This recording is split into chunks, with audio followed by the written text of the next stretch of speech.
I've camped in more places than I can count. Deserts where the wind cut like glass, forests so thick the sky vanished, mountains where you could taste the cold in your lungs. But the thing about the night is this: no matter how many times you've survived it, it always feels a little different when you're out here. It's not just darkness, it's the unknown pressing against the thin walls of your RV, the quiet that swells until you're convinced you're not alone. And sometimes you aren't.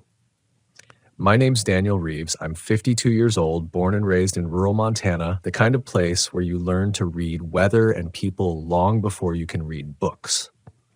I've spent most of my adult life on the road, half for the freedom, half because some part of me never felt right staying in one place too long. There's a restlessness in me I can't explain. I've camped in the open plains, the high desert, and the deep backwoods. But the stories I'm about to tell you didn't happen in those romantic postcards people picture when they think of RV camping. They happened in places where the ground felt wrong, where the air carried a taste you couldn't name, and where nightfall seemed to drag something out of the earth. This was last autumn, the kind of season where the air sharpens by the day. I'd been driving east from Nevada toward Colorado, aiming for a few weeks of quiet before the winter storms rolled in. The plan was simple: find a small, out-of-the-way campground, park up, and spend the nights with my camera, catching long exposures of the night sky. The kind of solitude that feeds the soul. I ended up at a campground in western Utah, tucked into a canyon that barely made it onto most maps. The sign out front had half the letters faded away, so the name was nothing more than a whisper of paint. There were only 5 other campers scattered along the loop road. Everyone kept to themselves, which I preferred. No chatter, no social obligations, just the crunch of gravel under boots and the occasional slam of an RV door. The first night was uneventful, but the silence was thicker than I expected. Canyon walls can do that. They hold sound, shape it. You hear your own footsteps echo back in ways that make them seem not entirely yours. I'd set up my tripod and was adjusting my camera when I heard it for the first time. A faint tapping, rhythmic, coming from somewhere beyond the dark. It was so soft I thought it might be an insect against the metal siding or a branch knocking in the wind. But the air was dead still. I walked a slow circle around my RV, flashlight in hand, but nothing was there. The sound stopped the moment I moved toward it. By the second night, I noticed something else. The tapping didn't start until after midnight, and it came in patterns. 3 taps, pause, 2 taps, longer pause, then again. It wasn't loud, but it was deliberate, like someone knocking from far away through layers of rock. I told myself it was canyon acoustics, that sound was bouncing from somewhere outside the loop road. Still, I found myself pausing mid-sip of coffee, mid-adjustment of my camera, just to listen. On the 3rd night, I met an older man who'd parked 2 spaces down. His RV was small, battered, and plastered with stickers from national parks all over the country. His name was Henry, a wiry, sun-leathered kind of man who looked like he'd been camping since the Eisenhower administration. We talked briefly about the night sky, how the lack of light pollution made the stars spill out like river water. I almost didn't mention the tapping, but something about his expression made me do it anyway. The moment I brought it up, his jaw stiffened. He didn't smile, didn't laugh it off. He just stared past me toward the canyon wall behind my RV and said, "Don't go looking for it." Then he walked back to his camper and shut the door. That's when the doubt started to creep in, not about whether the sound was real, but about whether it was meant for me. I've always trusted my instincts, and my instincts were telling me that something about this place was expectant. Like the dark itself was waiting for me to make a mistake. On the 4th night, I made that mistake. It was after 1 a.m. The tapping had started again, but this time it was louder, clearer. Not just tapping, knocking. And it wasn't coming from the canyon wall. It was coming from somewhere among the darkened RVs, like someone was rapping their knuckles against metal. I stepped outside with my flashlight, scanning the gravel road. The night air was cold enough to bite, and my breath fogged in the beam of light. Every RV I passed was silent, no signs of movement, no flicker of light inside. The knocking continued, leading me down the loop. My footsteps sounded too loud, crunching on the gravel, so I tried to step softer. I was about halfway around the loop when the sound stopped. I turned in a circle, sweeping the flashlight in all directions. That's when I saw them. Not people. Eyes. Two pale, glassy points reflecting back at me from the shadow between two RVs. They didn't blink. They didn't move. My mouth went dry. I told myself it was an animal, a coyote maybe, but something about the height was wrong. Too tall for a coyote, too still for anything alive. I took a step back and the reflection vanished, like it had leaned out of the beam. Then from behind me I heard the tapping again, this time close enough that I could feel it through the ground, like it was coming from the earth beneath my feet. I turned and walked back toward my RV, faster than I wanted to admit. I didn't run, but the urge was there, sitting at the base of my spine, ready to take over. That night, I locked the door, drew the curtains, and left the lights on until morning. The next day, Henry's RV was gone. No note, no goodbye, just an empty space where it had been. By the sixth night, I decided I would leave at first light. I wasn't sleeping, my chest was tight, and every sound felt like it was pulling me somewhere I didn't want to go. But the night doesn't care about your plans. It comes for you when it wants to. That last night began with a stillness that felt almost staged. The wind, which usually threaded through the canyon in faint whispers, had died completely. The air was heavy, unmoving, like a held breath. I'd decided to keep the RV locked and stay inside, maybe watch a movie until I fell asleep. But I couldn't focus. My ears kept reaching beyond the walls, listening for that first faint knock. It came later than usual, closer to 2 a.m. 3 taps. Pause. 2 taps. Longer pause. I froze, my hands still on the mug of coffee I'd been nursing. The sound was clearer tonight, sharper, like someone was right outside the RV. I set the mug down slowly and reached to turn off the light. The darkness rushed in, and the only illumination came from the sliver of moonlight through the blinds. I slid into the driver's seat, leaning forward just enough to peek through the corner of the window. At first, I saw nothing, just the loop road, pale gravel against the dark. Then, from the edge of the canyon wall, a shadow peeled itself free. It wasn't the shape of a man, at least, not entirely. It was too tall, and it moved in a way that felt wrong. Not limping, not dragging, but shifting, like its body didn't hinge the way ours do. It stopped about 30 feet from my RV and tilted its head. I couldn't see a face, just the pale sheen where moonlight hit the curve of it. My heartbeat filled my ears. I told myself to stay still, to not give it a reason to know I was watching. But then it began to move closer, slowly, deliberately, the gravel crunching in a rhythm that matched the knocking pattern. 3 steps. Pause. 2 steps. Pause. Every instinct I had screamed at me to start the engine and leave right then, but I didn't. I sat there, muscles tight, barely breathing. And then, just like before, it stopped, as if sensing that I was frozen behind the glass.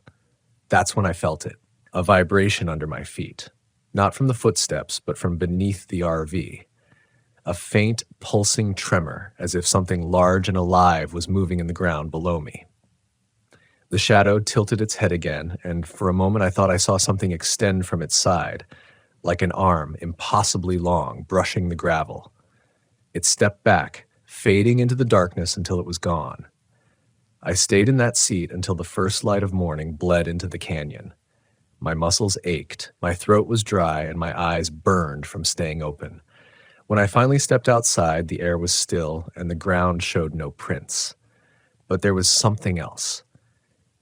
Near the back tires of my RV, the gravel had been cleared away in a perfect circle about 2 feet wide, exposing the hard-packed earth beneath. In the center of that circle, etched into the dirt, was a shape I can only describe as a spiral, tight, deliberate, and deep enough that the edges crumbled under my boot when I touched it. I didn't pack up slowly. I didn't make breakfast. I threw my gear inside, turned the ignition, and drove out without looking back. But as the canyon walls thinned and the road opened into the desert, I realized something I wish I hadn't. That spiral, the one in the dirt, wasn't just a random mark. I'd seen it before. Not in this canyon, not even in this state, but at another campground 2 years earlier, hundreds of miles away, after a night when something had knocked on my RV in almost the same pattern. Back then, I'd convinced myself it was a coincidence. But now, driving away with the spiral burned into my mind, I knew better. Because some things out here aren't tied to a place, they're tied to people. And I think one of them had found me again. I didn't stop driving until my gas tank forced me to. By then, I'd put almost 300 miles between me and that canyon. The sun was up, the world looked ordinary again, and the rational part of me, what was left of it, kept whispering that I'd overreacted. That fatigue had twisted shadows into monsters, that the spiral was some camper's prank. But there's a part of you, once it's been marked by fear, that doesn't fully buy those stories you tell yourself. It watches. It waits. It listens for patterns. I pulled into a small roadside RV park just outside of Green River. Nothing special. 10 spaces, gravel lot, a row of wind-worn cottonwoods, and a shower block that smelled faintly of mildew. The owner was a woman in her 60s who wore a faded denim jacket and spoke in that half-distracted way people do when they've seen every kind of traveler come and go. I told myself I'd stay for one night, 2 at most. Just enough to sleep, refuel, and plan my next stretch of the trip. The first night was uneventful. I even managed to sleep without waking up at every creak and groan of the RV. In the morning, I took a walk down by the Green River itself. The air smelled of wet clay, the kind that clings to your boots in thick slabs. I found a place where the current slowed to a lazy swirl and sat there for a while, letting the sound of water erode the tightness in my chest. When I got back to the RV, there was something on my windshield. At first, I thought it was just a leaf stuck under the wiper blade. But when I pulled it free, I saw it was a scrap of paper, yellowed, edges soft from handling. In the center, drawn in heavy black ink, was a spiral. The same spiral I'd seen in the dirt. The same spiral from 2 years ago. I scanned the park, but there was no one in sight. A couple of campers were parked at the far end of the lot, their doors shut, blinds drawn. The owner's office door was closed. That night, I couldn't bring myself to sleep. I left the lights off and sat in the dark, listening. At exactly 1:47 a.m., the tapping began. 3 taps. Pause. 2 taps. Longer pause. It wasn't on the side of the RV this time. It was on the roof. I stayed still, my breath shallow, feeling each knock through the frame of the vehicle. Then came a sound I hadn't heard before, a slow, deliberate scrape, like something heavy being dragged across the roof from front to back. It stopped right above my head. And then, nothing. Minutes passed. Or maybe it was an hour. Time bends when you're sitting in the dark, every muscle locked, waiting for whatever's outside to decide what comes next. When the sound finally came, it wasn't knocking, it was breathing. A deep, slow inhale that seemed to fill the air inside the RV, followed by an exhale so low it felt like it vibrated in my bones. I snapped. I didn't think, didn't reason. I started the engine, slammed it into gear, and tore out of that park with the headlights carving tunnels through the darkness. I didn't care about the hour. I didn't care that I didn't know where I was going. All I knew was that the spiral, the tapping, the eyes, they weren't tied to a place. They were following me. By sunrise, I was deep in the Colorado Plateau, miles from any town. My hands shook on the wheel, and my jaw ached from clenching it all night. I found a pull-off on a dirt road and stopped to breathe. That's when I saw it. In the dust at the edge of the pull-off, maybe 20 feet from where I'd parked, there was another spiral. But this one was bigger, 4 feet across, pressed into the earth as if by something heavy circling over and over again. The wind was dead still, the air dry as bone, yet when I stepped out of the RV, I caught the faintest smell. Not rot, not animal. Something older, damp and mineral, like the scent that rises from a cave no sunlight has touched in centuries. I backed into the RV and shut the door, locking it out of reflex, even though I knew Knew that a lock wouldn't stop whatever this was. By the third day on that dirt road, I hadn't seen another human being. No trucks passing, no distant dust trails, not even contrails in the sky. Just the RV, the baked red earth, and that spiral etched into the ground like a warning I was too stubborn to leave behind. I told myself I was staying put so I could rest, think clearly, figure out my next move. But the truth was, every time I considered starting the engine, a weight settled in my chest, like the road itself didn't want me to go. That night, the tapping didn't wait for midnight. It started just after sunset. 3 taps. Pause. 2 taps. Longer pause. The sound wasn't on the roof this time. It was on the windows. I froze in the driver's seat, staring at the blinds as the knocks traveled from one side of the RV to the other, tracing the outline of my home on wheels. Whatever it wasn't rushing. It was mapping me. I reached for my flashlight, the heavy metal kind you could use as a club if you had to. My hand was shaking so badly I almost dropped it. The tapping stopped. Silence. I counted to 30 in my head, slow and steady. At 28, the breathing started again. Close this time. So close, I swore I could feel the condensation gathering on the glass. I forced myself to pull the blinds back just enough to see nothing, just the darkness beyond the beam of the moonlight. Then, in the corner of the glass, something moved. Not a reflection, something on the outside. A long, pale line that pressed flat against the window, sliding upward with deliberate slowness. It wasn't a finger. It was longer than that, jointless, like a branch stripped of its bark. The surface was smooth, almost polished, and it left a faint trail of moisture in its wake. I stumbled back, hitting the edge of the table with my hip. The flashlight clattered to the floor. When I bent to grab it, I heard the door handle click. I hadn't heard footsteps. I hadn't heard anything cross the gravel. But now, the handle was turning. Slow. Testing. Every hair on my arm stood on end. I lunged forward and threw the deadbolt, my fingers slipping on the metal. The handle kept turning, again and again, each time with just a little more force. Then a new sound joined it, scratching. Long, deliberate drags of something sharp against the metal of the door. I backed toward the bed, keeping the flashlight trained on the door, my other hand groping for the drawer where I kept a hunting knife. The scratching stopped. For a few seconds there was nothing. No breathing. No tapping.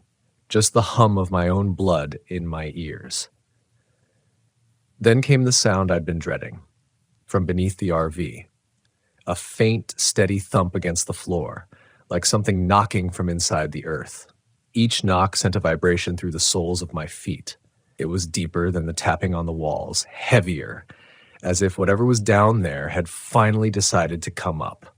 I grabbed the knife and moved to the driver's seat, starting the engine with hands that barely felt like my own. The headlights flared to life, cutting through the darkness.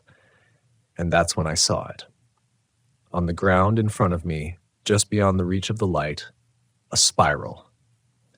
Damp earth where the dust should have been dry. And in the center, 2 small impressions side by side as if something had been standing there moments ago. I didn't wait. I slammed the RV into drive and tore down that dirt road, the gravel spitting under the tires. I didn't care where I was going. All I knew was that I had to get distance. But even as the miles unspooled behind me, I could still feel it. The slow, deliberate rhythm of those knocks, echoing up through the floor, like something was still beneath me. I didn't remember most of that drive, only flashes of headlights bouncing off red cliffs, the violent sway of the RV as I pushed it harder than I ever had, the rattling protest of dishes in the cupboards. Every time I thought I'd put enough distance between myself and whatever had been under me, the knocks came again. Faint, but there. It was impossible.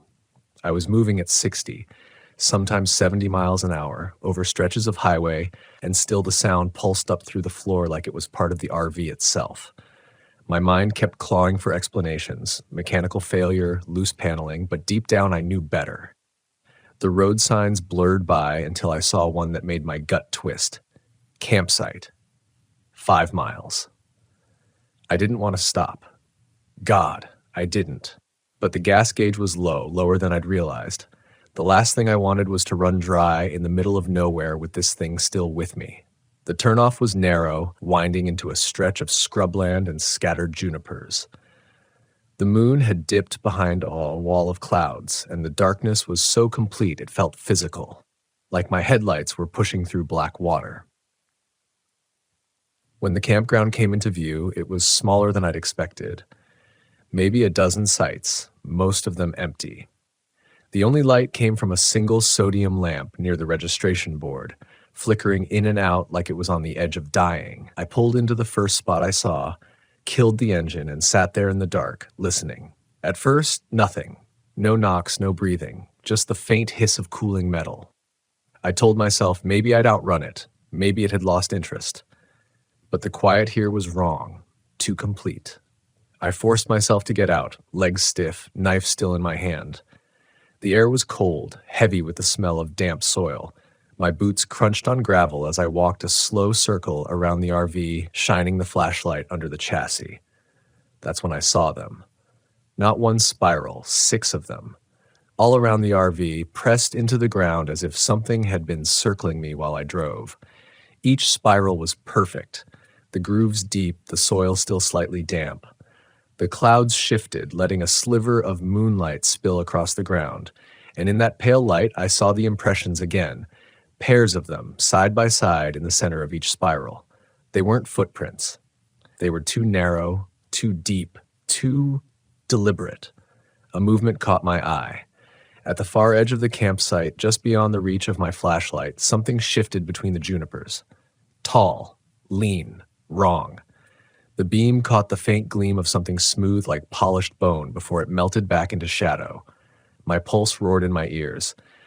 I backed toward the RV, keeping the light trained on the darkness. The shadows between the trees seemed to ripple like the ground itself was moving. Then the knocks came, not from beneath me this time, but from every side. The sound bounced between the spirals, building in tempo until it was almost a drum beat. The air felt charged, vibrating in my chest as if the knocks were syncing with my heartbeat. Something broke in me then. Panic took over. I bolted into the RV, slammed the door, and locked every latch I could find. My hands fumbled with the keys, the knife still clutched tight enough to hurt. But before I could start the engine, the entire RV shifted. Not a shake from wind or settling tires, this was a push.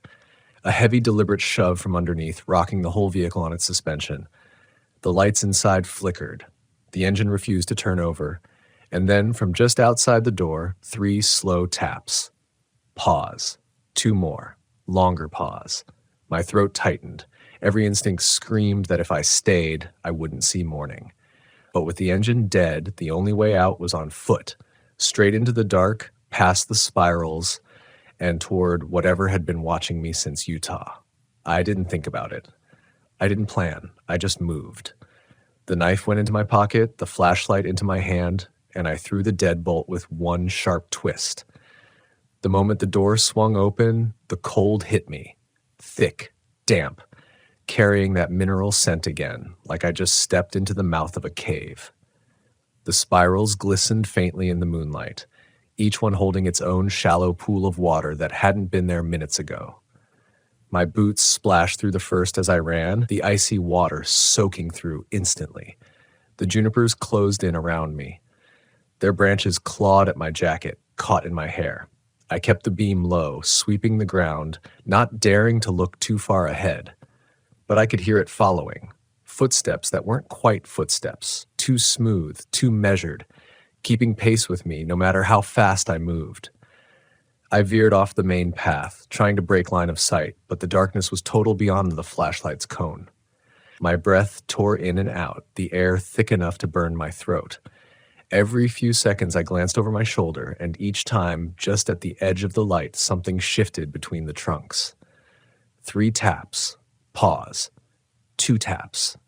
Longer pause. They weren't behind me anymore. They were ahead. I skidded to a stop, my boots sliding in the damp soil. The sound had come from somewhere deeper in the trees, maybe 20 yards away. My flashlight caught the edge of another spiral, like bigger than the rest, carved into a clearing. In the center stood that same pale shape, tall and possibly thin, head tilted as if listening to my thoughts instead of my footsteps. I stepped back, slowly, trying not to break the eye contact I didn't even know we were sharing. That's when the ground shifted under my feet. Not like a hole, like something huge was passing beneath the surface, pushing the soil upward in a slow, steady swell. My stomach flipped. The movement was coming straight toward me. I turned and ran. Branches whipped my face, tore at my clothes. My flashlight beam bounced wildly over the ground, catching glimpses of spirals in every direction. Small ones, large ones, some etched into the bark of the trees themselves. The sound changed. No more taps, no more pauses. Now it was a constant drumming from every direction, as if the entire forest was alive and trying to drive me somewhere. My chest tightened with the certainty that I wasn't running away from it. I was being herded. Then, up ahead, I saw the glow of the sodium lamp at the campground entrance. My legs screamed, but I pushed harder, bursting out of the tree line and into the gravel lot. The RV sat there, door wide open, lights on. I didn't stop to think about how the lights had come back. I just dove inside, slammed the door, and threw every lock again. My hands were shaking so badly I nearly dropped the keys, but the engine roared to life on the first turn. Gravel sprayed as I tore out of that campground, not caring about the ruts, the bouncing, the damage I might be doing to the suspension. The road unwound beneath me, the darkness swallowing the campsite behind. Only when I'd put 20 miles between me and that place did I dare look in the mirrors. And there, in the glow of the taillights, just for a second, I saw it standing in the center of the road, tall and still, head tilted, watching. I didn't stop until I saw the glow of a town ahead, a scatter of streetlights, neon signs, the faint movement of people. Civilization. The kind of place where the presence of other human beings might mean safety. I pulled into a gas station on the edge of town, the kind that sells everything from windshield wiper fluid to fried burritos under the same buzzing lights. The attendant barely glanced at me as I filled the tank, my hands trembling so badly I kept spilling fuel down the side of the RV. Inside, I bought 2 bottles of water and a pack of jerky, my mind still replaying the image of that thing standing in the road. The more I thought about it, the more I realized what unsettled me most. It hadn't been standing still at all. The body had been perfectly motionless, yes, but the head had been tilting side to side, slow and steady, like the pendulum of a clock marking each second between us. I drove deeper into town and found a small, privately owned RV park, neat rows of gravel pads, each with its own hookup, and a few scattered lampposts casting safe, warm circles of light. The owner, a heavy-set man in a flannel shirt, gave me a key to the shower block and pointed me toward a site near the front. For the first time in days, I thought maybe I could rest. I hooked up the RV, closed the blinds, and sat at the table with the lights on, the soft hum of the refrigerator filling the space. The sounds of the town drifted in faintly, cars on the road, a dog barking somewhere, the far-off wail of a train horn. It was almost enough to convince me the last few nights had been some long, sleepless hallucination. Almost. I didn't mean to fall asleep, but the exhaustion finally got me. I woke to darkness, the kind of darkness you only get when the power goes out. The hum of the fridge was gone. The air felt thick. Somewhere, far away but getting closer, came the tapping. 3 taps. Pause. 2 taps. Longer pause. The pattern moved through the park, from site to site, drawing nearer. I sat up slowly, my heart pounding so hard it made my vision pulse. The blinds were shut, but I could see a faint glow seeping in from outside, not the warm yellow of the lampposts, but a pale, bluish light that moved as if carried. The knocks reached my RV. This time, they weren't on the sides or the roof. They came from beneath. I stood barefoot, feeling the cold creep up through the floor. My breath clouded in the air, even though it had been mild outside when I parked. I took 1 step toward the door and froze. The spiral was there, inside. It had been etched into the linoleum in the middle of the RV, the grooves dark, damp, and glistening as though carved moments ago. At its center 2 narrow impressions pressed deep enough to pucker the flooring. The knock stopped. The silence pressed in. Then the breathing started. It came from everywhere at once. Under the floor, behind the walls, just above my head. Slow, patient, like something savoring the fact that it had me exactly where it wanted me. I gripped the knife, the handle slick in my palm, and stepped toward the driver's seat.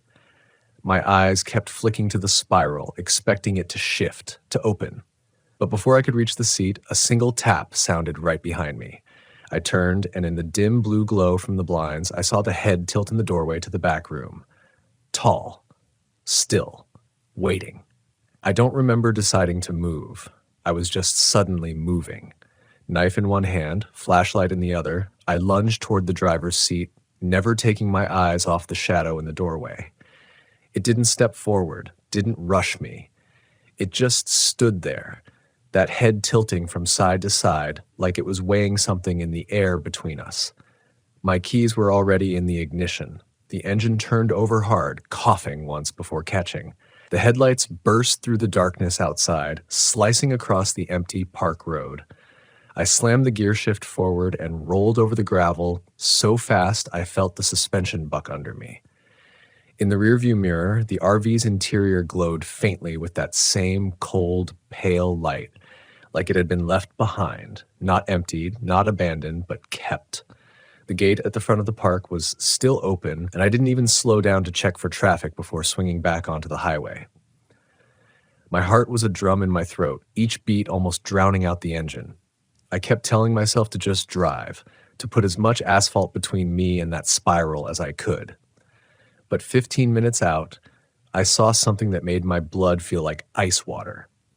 A shape in the distance, far down the road, tall and thin, standing dead center in my lane. The moon broke through the clouds just enough to shine on it, on the pale curve of its head, on the wet gleam along its side where something too long and jointless hung at its side. I couldn't swerve without risking the ditch. I gritted my teeth, kept my foot down, and told myself that whatever it was, I'd go right through it. But the closer I got, the less solid it looked. Not fading, shifting. Like heat over asphalt, but cold. And then, in one slow, smooth motion, it stepped off the road, never breaking that tilt of the head. I drove on, my eyes locked forward, until the lights of the next town broke over the horizon. I stayed in a motel that night, locking the door, wedging the chair under the knob, keeping the TV on low, just to have a voice in the room. I told myself I'd get some real sleep for the first time in days. But at 2:11 a.m., I woke to a sound. 3 taps. Pause. 2 taps. Longer pause. I sat up, my gaze drawn to the far corner of the room where the carpet met the wall. In the dim flicker of the TV light, I saw it. Small this time, but perfect. A spiral, etched right into the motel carpet. And in the center, 2 narrow impressions, waiting. I never wanted to tell this story. Not because I think you'll call me a liar, though that's almost guaranteed, but because, to this day, I'm not sure if what I saw out there was even meant for human eyes. Most winters, I make my living like any other man who refuses to leave the Upper Peninsula when the real cold sets in, by taking what the lake will give me. I fish the ice. Lake Superior, late January, when the air burns your lungs and the ice stretches out like a second sky beneath your boots. The tourists are gone by then. The rental cabins shuttered. The only tracks on the shoreline are from coyotes, and sometimes on the windier days you can see where they've been half erased by drifting snow. That year, I'd been working a stretch east of Whitefish Point. There's a run of shallow bays out there where the ice comes in early and thick, and you can drop lines for lake trout or whitefish without worrying about an early thaw. It's a lonely place, even more than most of the UP, but I've never minded that. Lonely is better than crowded. And besides, the ice has a sound I've grown to depend on. That long, singing creak under your feet that says the lake is alive even when it's locked in winter's grip. I had my old RV parked back on the tree line, maybe a quarter mile from the shoreline. It was just a dry shelter. Bed, propane heater, storage for gear. You can't live in an RV out there in January without constant heat. But I kept the propane tank topped off and the snow cleared from the vents. The wind would sometimes rattle it hard enough to make you think someone was pushing on the walls, but that's just the peninsula in winter. My mornings were all the same. Wake before the sun. Boil coffee until it smelled stronger than the propane. Layer up until my joints felt stiff. Then haul my sled out onto the lake, drill my holes, and sit. But that winter, that day, something started watching me. It wasn't like the stories you hear in bars where someone swears they saw a shadow or heard a voice and knew right away something was wrong. No, it came slow. It came in the way the trout stopped biting, even though my sonar said they were still there. It came in the way I'd see movement in my peripheral vision, something deep under the ice. But when I looked straight down through the hole, I'd see nothing but greenish water and my lure. The first time I noticed it, I figured it was my mind playing tricks. Bright sunlight on snow will do that to you. It messes with depth, with motion, with the way shadows bend under the ice. But the second time, I was kneeling over one of the holes, bare fingers raw from baiting the hook, when I saw it, a long, dark shape, slow and deliberate, gliding just below the surface. Not a fish, not anything I'd seen in all my years out here. It didn't have the quick darting motion of a trout or the stiff, aimless drift of debris. It moved like something that knew where it was going, like something that was choosing to be under me. And the strangest thing, it wasn't going for my bait. It was following my shadow. I remember pulling back instinctively, like a child at a campfire pulling their toes from the flame. My shadow stretched over the hole, dark against the white glare of snow, and that thing stayed beneath it, matching me as I shifted.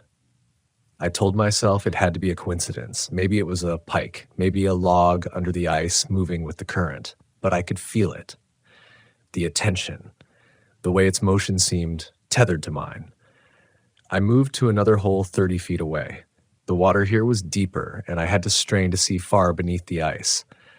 For a while there was nothing, just the sound of the wind calming across the frozen surface.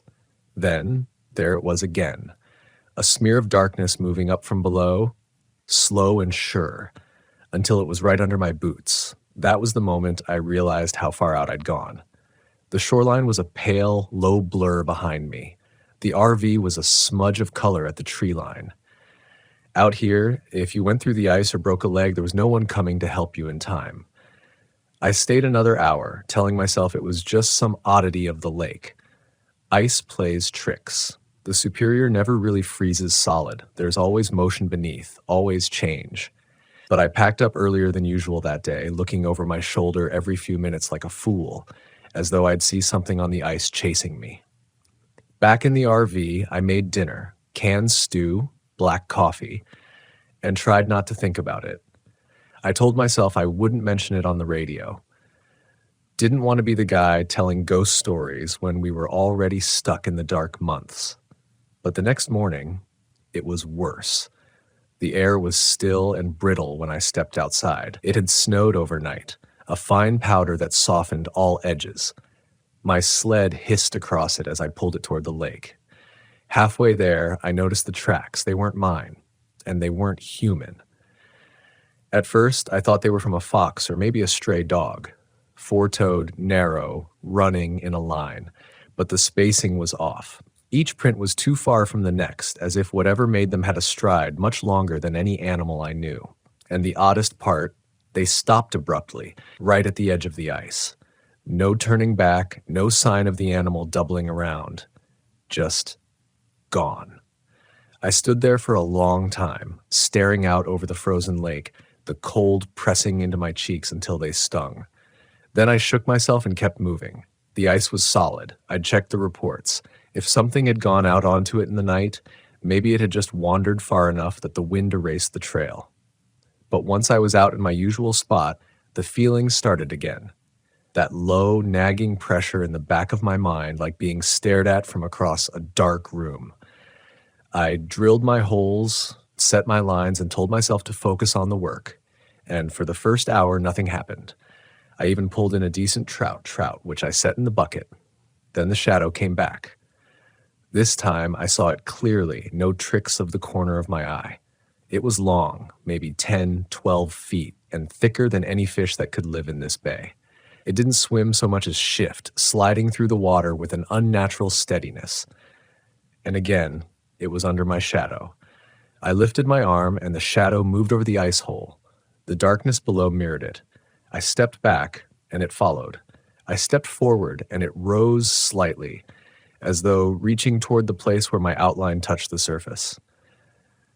I don't know how long I played that terrible game, my boots creaking on the ice, my breath fogging in the frigid air. The lake was silent except for the groaning song of shifting ice far off to the west. Finally, I yanked my line from the hole, packed my gear, and headed in. I didn't run. Not yet. But I walked faster than I should have, heart hammering, the sled bumping behind me over the drifts. When I reached the shore, I turned to look back. The lake was empty. No motion, no shadow, just the endless white stretching to the horizon. That night, I dreamed of it. Not in the water, but standing at the edge of the tree line watching my RV, a tall, thin silhouette, unmoving against the snow. And when I woke up, I could hear the ice groaning in the dark, a deep, low note that didn't fade for a long, long time. The next morning, I didn't want to go back out. That's not something I admit lightly. Out here in January, you don't skip days unless the wind is peeling the ice off the lake or you've got frostbite gnawing through your boots. Every hour not fishing is an hour of lost income, and I don't have much to pad the margins. But when I woke up that morning, the thought of stepping out onto the frozen surface made my stomach twist. I made coffee, staring at the frost blooming on the RV windows. The propane heater hissed faintly, making the air too warm and dry. The silence outside pressed against the walls. Usually in the dead of winter, you can still hear little things, the crack of a tree shifting in the cold, the pop of ice fracturing somewhere out on the bay. But that morning there was nothing, just the heavy weight of stillness. By 9 a.m., I told myself I was being ridiculous. Whatever I'd seen, or thought I'd seen, was gone. The lake swallows things as easily as it gives them. The tracks in the snow had probably been some fox chasing field mice, and the thing under the ice was just my mind misreading currents. So I loaded my sled, layered up, stepped out into the brittle sunlight. The snow was crusted over from a freeze the night before, making every step crunch like breaking glass. As I crossed the tree line and started toward the lake, I scanned for tracks. Nothing. The wind must have wiped the slate clean overnight. Halfway to my spot, I noticed it again. The feeling. Not the obvious awareness of eyes on you. No. This was subtler, like the lake itself was leaning closer. The first few holes I drilled stayed empty. No trout on sonar. No sign of life at all. I moved farther out, each new hole me deeper into the frozen expanse. The sky had that pale, colorless quality you only get over Superior in winter, where you can't tell if it's morning or late afternoon because the light doesn't change. Then, at the fourth hole, my line twitched. Relief rushed through me. I reeled in slow, careful, expecting the flash of scales any second. But when the lure broke the surface, it was bare. No bait, no hook. The metal shank was snapped clean as though something had bitten through steel. I stared at it for a long moment, the cold air numbing my hands before I tied on a new rig. My fingers were shaking, not from the cold. When I leaned over the hole to drop the line again, I saw it. The shadow was there, waiting, not moving, just hovering in the green darkness, exactly where it had been the day before. Its outline was wrong, too long for a fish, too smooth for debris. I couldn't see features, no fins, no head, just that deep, inky silhouette. And this time, it didn't follow my shadow. It stayed where it was, as though it had already found the place it wanted me to be. A ripple of cold moved through my chest, sharper than the wind. I yanked the line up, shoved my gear into the sled, and turned for shore. That's when I heard it, a low, rhythmic clicking, faint at first. I stopped, thinking maybe it was the ice shifting beneath me. But it didn't sound like ice. Ice sings and moans. It cracks with sharp violence. This was deliberate, Click, click, click, like two stones tapping together. 4 beats, a pause, then 4 beats again. The sound grew louder as I moved, not behind me, not in front, beneath, as though it was traveling up through the ice itself, following my path. I didn't run, but I wanted to. I kept my steps even, boots biting into the crusted snow, sled rattling behind me. The clicking didn't fade until my boots hit the packed snow of the shoreline. I didn't fish the rest of that day. That night, the wind came up. Gusts slapped the RV hard enough to make the walls tremble. The heater wheezed, fighting to keep up, and I kept the lanterns burning just to make the space feel less hollow. Around midnight, I woke to another sound. Not the wind, not ice. This was softer, closer. A slow scraping, like something heavy being dragged across the frozen ground outside. Then a pause, then another drag. I sat up in the dark, every muscle tight. My breath sounded too loud in my ears. The scraping moved along the side of the RV toward the door. I reached for the rifle I keep propped in the corner, but my hands felt slow and clumsy. The propane heater hummed on, its warmth suddenly feeling like a trap, sealing me in while something moved just beyond the thin metal wall. The sound stopped at the door. I didn't move, didn't breathe. Then, nothing. I sat there for what felt like hours, the rifle across my lap, eyes locked on the faint orange glow of the heater. Finally, exhaustion took me. When I woke again, pale light was filtering through the frost on the windows. I didn't open the door right away. I boiled coffee first, telling myself I needed the warmth. But when I finally stepped outside, the snow told the truth. There were marks, not footprints, not exactly. Long, shallow grooves, spaced evenly, leading from the tree line to the RV and back again. The snow at the edges was crisp, untouched by wind. Whatever had made them had been heavy enough to leave an impression through the crust, but light enough not to break through. And there were no other tracks, nothing leading toward the grooves, nothing crossing them, just those two parallel lines like something had been sliding. The lake was silent that day. I didn't hear the clicking, didn't see the shadow, but I knew, deep down, that it hadn't left. That night, I locked the RV door, something I'd never bothered with before. Out here, locks don't mean much, but it made me feel better. I woke just before dawn to a sound I can still hear if I close my eyes, a slow, deliberate tapping on the wall, low to the floor near the corner of the bed. 4 beats, a pause, 4 beats again, exactly like the clicks under the ice. I didn't go out at sunrise that day, didn't even load the sled. Instead, I sat at the small RV table, staring at the frost-feathered window, letting my coffee go cold. My gloves were still on the hook by the door, boots lined up beneath them. Every part of me wanted to leave. Just fire up the RV, drive west toward Marquette, and pretend this stretch of shoreline didn't exist. But the season wasn't done. I had 2 more weeks before the next supply run, and the ice fishing was my winter pay. Without those catches, I'd be scraping through spring, and I knew it. And if I left now, I'd always wonder. By noon, I told myself I'd go out just for an hour. No deep water holes, no staying past dusk, just enough to keep the routine, enough to feel like I was still in control. The lake looked normal when I stepped onto it, a clean, endless sheet of white. The wind was down. The air smelled sharp, faintly metallic, like it sometimes does before snow. I chose a spot barely 200 yards from shore and drilled the first hole. My breath plumed in the cold, settling in the still air. The sonar lit up with movement almost instantly, a scatter of fish beneath me cruising through the bay. For a moment, it felt like any other day. But when I dropped the line, nothing touched it. The trout circled on the sonar, drifting closer, then pulling away again, as if something was keeping them from my bait.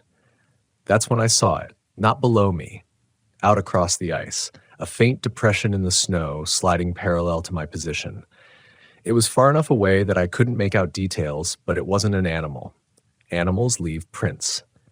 This was a channel, like something heavy and narrow was gliding just under the surface of the snow. It moved without sound, cutting a shallow track across the ice, drawing closer. I stood up, heart pounding in my ears, and the depression stopped. just stopped, as if whatever made it had frozen in place the second I noticed. For a long moment, nothing moved. Then slowly it began to sink.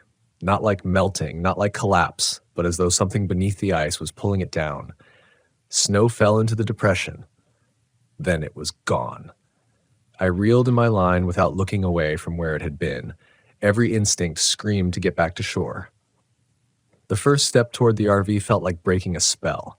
The ice under my boots groaned, a long, low tone that vibrated in my ribs. I quickened my pace, sled rattling over the drifts. Halfway back, I heard it. Click, click, click. The sound came up through the soles of my boots, steady as a metronome. 4 beats, pause, 4 beats again. I didn't look down, didn't want to know if it was under me. When I hit the shoreline, I didn't stop moving. Straight into the RV, door-latched, heater roaring. I sat on the bed, still in my coat, staring at the floor. That night, the wind returned. It howled through the trees, shook the RV so hard the cupboard latches rattled. I lay in my sleeping bag, watching the orange glow from the heater, trying not to think about the tapping from the night before. Sometime after midnight, I woke to silence.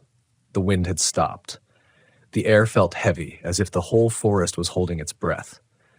Then, faint at first, came the clicking. Not on the wall this time. Not under the bed. From outside. 4 beats, pause, 4 beats, moving slowly along the length of the RV. I lay still, every muscle rigid. The sound reached the back wall, paused, then circled toward the door. The latch rattled. Once, twice. Then something scraped along the metal, high-pitched, like claws or metal tines dragged against it. I couldn't bring myself to move. My rifle was leaning against the wall 5 feet away, but I couldn't break the paralysis holding me there. The scraping stopped. The silence was worse. I don't know how long I waited before I heard it again. The slow, deliberate drag of weight moving away from the RV, back toward the shoreline. By the time I found the courage to look outside, the snow was falling in tight, windless flakes. The lake was gone, in the whiteout. No tracks, no grooves, nothing to prove anything had been there at all. The next day, I made a choice. If it wanted me on the ice, I'd go. Not to fish, not anymore, but to see what it was. I waited until the sky cleared, until the cold was sharp enough to sting my lungs. Then I loaded the sled with nothing but the auger, the sonar, and the GoPro I sometimes used for underwater shots. I left the fishing gear behind. I walked out farther than I'd gone all week, past the usual holes, past the shallow bay. The ice was thick, a good 18 inches, and clear in places where the snow had blown off. I could see the green-black depths below, flecks of air trapped like tiny stars in the frozen layer. At the deepest point, I drilled a hole. The auger bit through in steady spirals, water surging up around it in a pale ring. I set the sonar, then lowered the camera, its cable unspooling into the dark. For the first few minutes, nothing moved, just drifting silt, the pale flash of a distant fish. Then the screen went black, not static, not malfunction, just a wall of darkness filling the frame, blotting out the water entirely. The cable trembled in my hand, not from current, not from me. Something was touching it. I began to reel it up, slow at first, then faster. The blackness stayed with it, climbing toward the lens. My breath fogged the air in fast bursts. When the camera broke the surface, water sheeted off the casing, but there was nothing on it, nothing I could see. The sonar was blank. I packed the gear without drying it, hands numb in my gloves. Every step toward shore felt longer than the last. By the time I reached the tree line, the wind had picked up again. It carried a sound with it, faint, distant. 4 sharp clicks, then silence. That night I didn't sleep. I sat at the table with the lantern burning low, listening to the heater cycle on and off. Every so often, the wind would gust hard enough to rattle the RV siding, but the sound I was waiting for never came. No scraping, no tapping. By 3 a.m, my eyes felt like sandpaper. I kept telling myself I'd lay down just for a minute, but I didn't dare. Every time I blinked too long, I'd see that wall of black filling the GoPro screen. Not a shape, not an animal, just an absence, alive in its own way. At first light, I stepped outside. The storm had cleared. The world was white, sharp, and brittle, the way it only is after a night of wind that scours everything clean. The shoreline stretched in both directions without a mark. The lake was a sheet of frozen light under the pale sky. It was the kind of morning that should have made me feel safe. But my stomach was tight, my shoulders knotted under my coat. I should have stayed in, waited a day. But the image on that camera had gotten into my head. I needed to know if it would happen again. So I went back. No sled this time, just the auger, the sonar, and the camera. I crossed the shoreline, boots creaking on the crusted snow. The ice groaned once under me, a deep, distant shiver in the bones. I stopped at a point just past the bay, where the ice turned glassy under the snow. Kneeling, I brushed the surface clean until I could see the lake bed far below. The water was perfectly still. When I drilled, the auger bit smooth, steady, no cracks, no shifts. I lowered the camera, cable sliding through my gloved hands. For a few minutes, it was normal, the faint drift of fish, the cold green void. I held my breath without realizing it, waiting for the blackness to fill the frame again. And then something passed beneath the lens. Not the same void as before. This was faster, smoother. It slid through the green light like it owned the water. No fins, no tail, no visible head. Just a seamless, solid mass.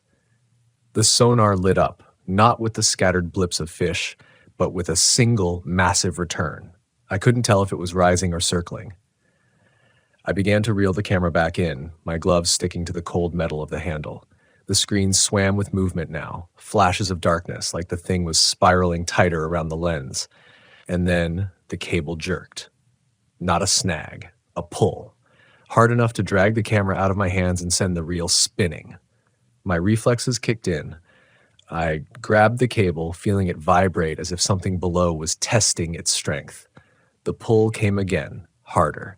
My knees slid forward on the ice, and for a 6-second, I thought it was going to take me through the hole with it. I braced, leaning back, my boots squealing against the slick surface. The cable went slack. The camera shot up out of the water like it had been released. I stumbled back, the wet lens spinning at the end of the line. The feed was still running, but the picture was gone. Nothing but static. The ice groaned under me. Not the usual low song of shifting plates. This was sharper, closer. A cracking note that came from more than one direction at once. I stood up slowly. The sound followed me. Step. Crack. Step. Crack. It took me a few seconds to realize the cracks weren't radiating out from my feet. They were running parallel to me. I started walking toward shore. The cracks followed. Not rushing, just keeping pace, like whatever was under there was matching my speed. I glanced down through a patch of clear ice. There was nothing at first. Then a blur slid beneath, just far enough down that the sunlight didn't touch it. I walked faster. The blur kept pace. By the time I hit the snow near the shoreline, my legs were shaking. I didn't stop until the RV was in sight. Inside, I dropped the camera on the table, staring at the cable where the ice had scoured it.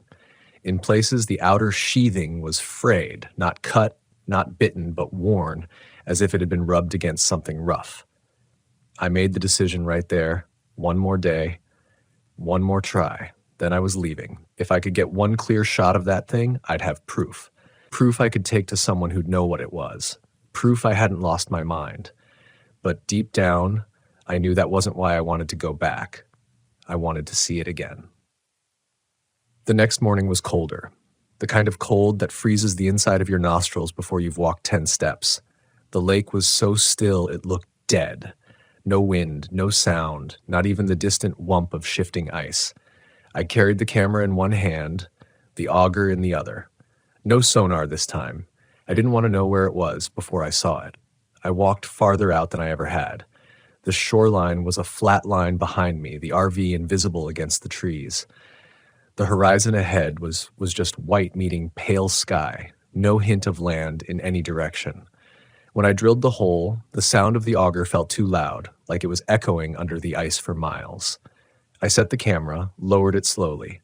My breath steamed around me in the dead air. For a minute, all I saw was emptiness. Then the screen went dark. not all at once. The shadow grew slowly, spreading from the edges toward the center, like something was circling the hole in a widening spiral. It kept coming. The darkness thickened until there was no green light left. The camera shook once, and then, for the first time, I saw part of it. A surface, not skin, not scales. Something matte, almost stone-like, with long grooves running in parallel lines. The grooves flexed slightly, like they weren't rigid, and the whole mass slid past the lens with slow, deliberate control. I don't know how long I stared. The feed jolted, and the grooves were gone. The shadow retreated, leaving the green water clear again. I started to reel up the camera, and that's when the ice groaned beneath me in a long, rising pitch, almost like it was warning me. Before I could move, a depression formed in the snow 10 feet away. Then another, closer. Something was rising. The first depression was shallow, just a faint sag in the snow, the way ice sometimes slumps over a pocket of meltwater. But the second was deeper, more defined, and it wasn't alone. They came in a line, one after another, each one closer than the last.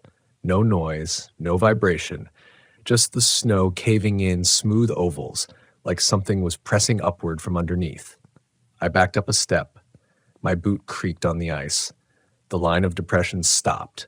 For a few seconds, I thought maybe it had gone. Then, without warning, the nearest oval swelled up from within, not breaking, just bulging, and a crack shot outward from it in two directions. The sound was sharp enough to make me flinch. I turned and started toward shore, slow at first, then faster when the next depression appeared ahead of me, cutting off my direct path. They were circling. The snow between the ovals was shifting now, not much, but enough to show movement below. It was pacing me, adjusting its path to intercept mine. I veered left, heading for a patch of drift where the snow was piled deeper. My boots punched through the crust with every step, slowing me down. Behind me, a deep groan rolled through the ice, long and low, like the lake was exhaling. Then came the first real break. A crack ripped open 20 feet to my right, no wider than a finger at first, but water surged up through it, dark and slick against the white. The smell hit me a second later, cold, mineral, and faintly metallic, like wet iron. I didn't stop to think. I just ran. The sledless load made me lighter, but every footfall felt wrong, like the ice was flexing under my weight. The depressions tracked alongside me, matching my pace. I reached a stretch where the snow had blown clean, and for a brief, sick moment, I saw straight through the ice beneath me. It was there. Not the whole of it, just a section, sliding parallel to my path.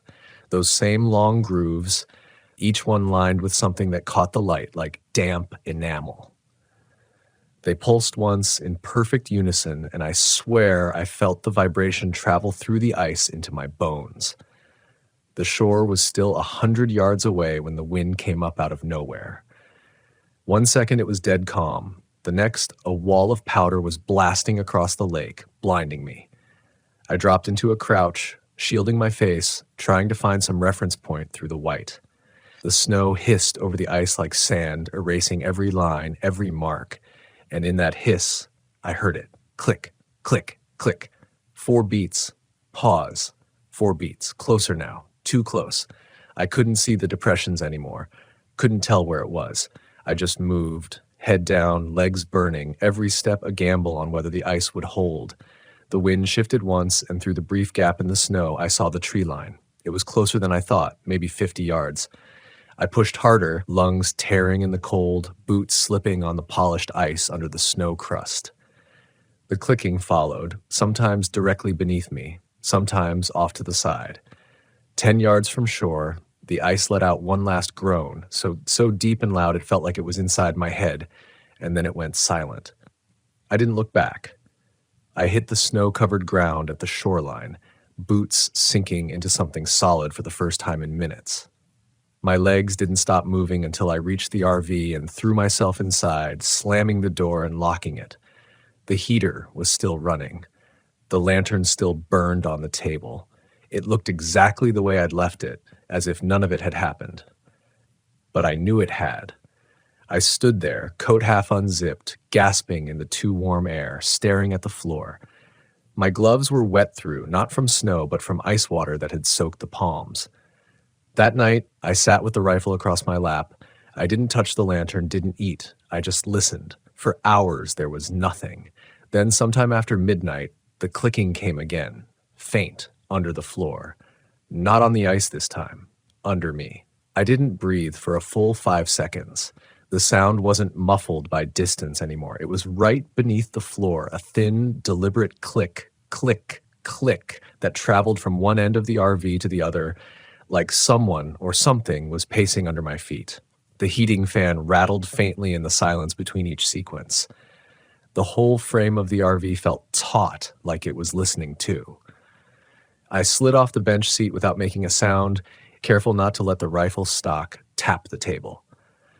My boots stayed planted on the vinyl, not the floorboards. Stupid maybe, but the idea of putting direct weight on the wood over that sound made my stomach twist. The clicking stopped. In its place came a new sound, a soft, almost wet scrape, starting from the back of the RV and dragging forward. It didn't sound like claws exactly, more like something flat and broad being drawn across the underside in slow, measured sweeps. The heater kicked off, and in the instant of dead quiet, the scrape stopped directly beneath where I was crouched. I could hear my own pulse in my ears. Then the RV shifted. It wasn't much, just a subtle lift on the passenger side, the kind you feel when a strong gust hits broadside. Except there was no wind now, and the rise was followed by a slow, deliberate settle, as though something below had tested the weight, then eased it back down. The urge to move, to run, was so strong it made my legs tremble. But where would I go? Out into the dark, with that thing somewhere between me and the tree line. A faint crackling sound began near the front. Not ice this time, but the RV's frame. The pressure was warping it, groaning through the metal seams. The cupboards rattled faintly. A fork slid from the counter and clinked to the floor, the sound too loud in the silence. The clicking resumed. This time it circled. Around and around, tracing the entire perimeter, slow and patient. I realized my mistake too late. The RV wasn't on bare ground. The lot was only a few feet from the frozen lake's edge. Beneath the packed snow and plowed gravel, there was probably ice in places, a shelf strong enough to park on but still connected to the lake itself. It could be under me without ever leaving the water. I forced myself to stay still as the sound passed the door. I could almost feel it there, just inches below, separated by metal skin and a thin layer of insulation. Then, silence again. Minutes passed, maybe longer. My breath fogged in the cold creeping back into the cabin. Every small creak in the RV made me jerk, expecting the click to return. When it finally did, it wasn't outside. It came from the steps leading up into the RV. The first click on the metal steps was almost delicate, like the tentative footfall of a small animal. The second was heavier. The third made the whole door tremble in its frame. I was still crouched by the dinette, one hand gripping the rifle so tight my knuckles ached. Every instinct screamed to check the door window, but some deeper, older part of my brain told me not to. If I saw it, really saw it, I wasn't sure I'd move at all. The fourth click didn't come from the steps. It came from inside. I froze, lungs locked. My mind tried to piece together how that was even possible. I'd heard nothing open. But there it was again, faint but closer, somewhere by the kitchenette. The RV seemed to shrink around me. The smell changed, too, a damp, mineral odor, like wet stone and something faintly organic, almost like old fish left out in the cold. It crept into my throat, making me swallow hard against the taste of it. A cabinet hinge creaked softly, not from weight, but from air pressure, as if something large had displaced the space in front of it.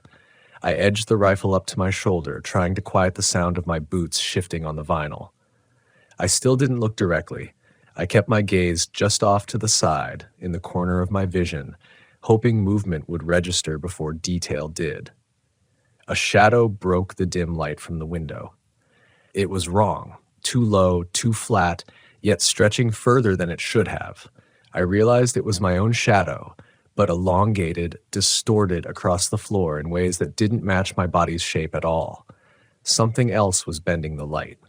The cabin temperature dropped another degree, maybe 2, sharp enough to make the condensation on the windows frost in spiderweb patterns. Each thin line of ice seemed to grow toward the same point, the galley area. And then the sound came again.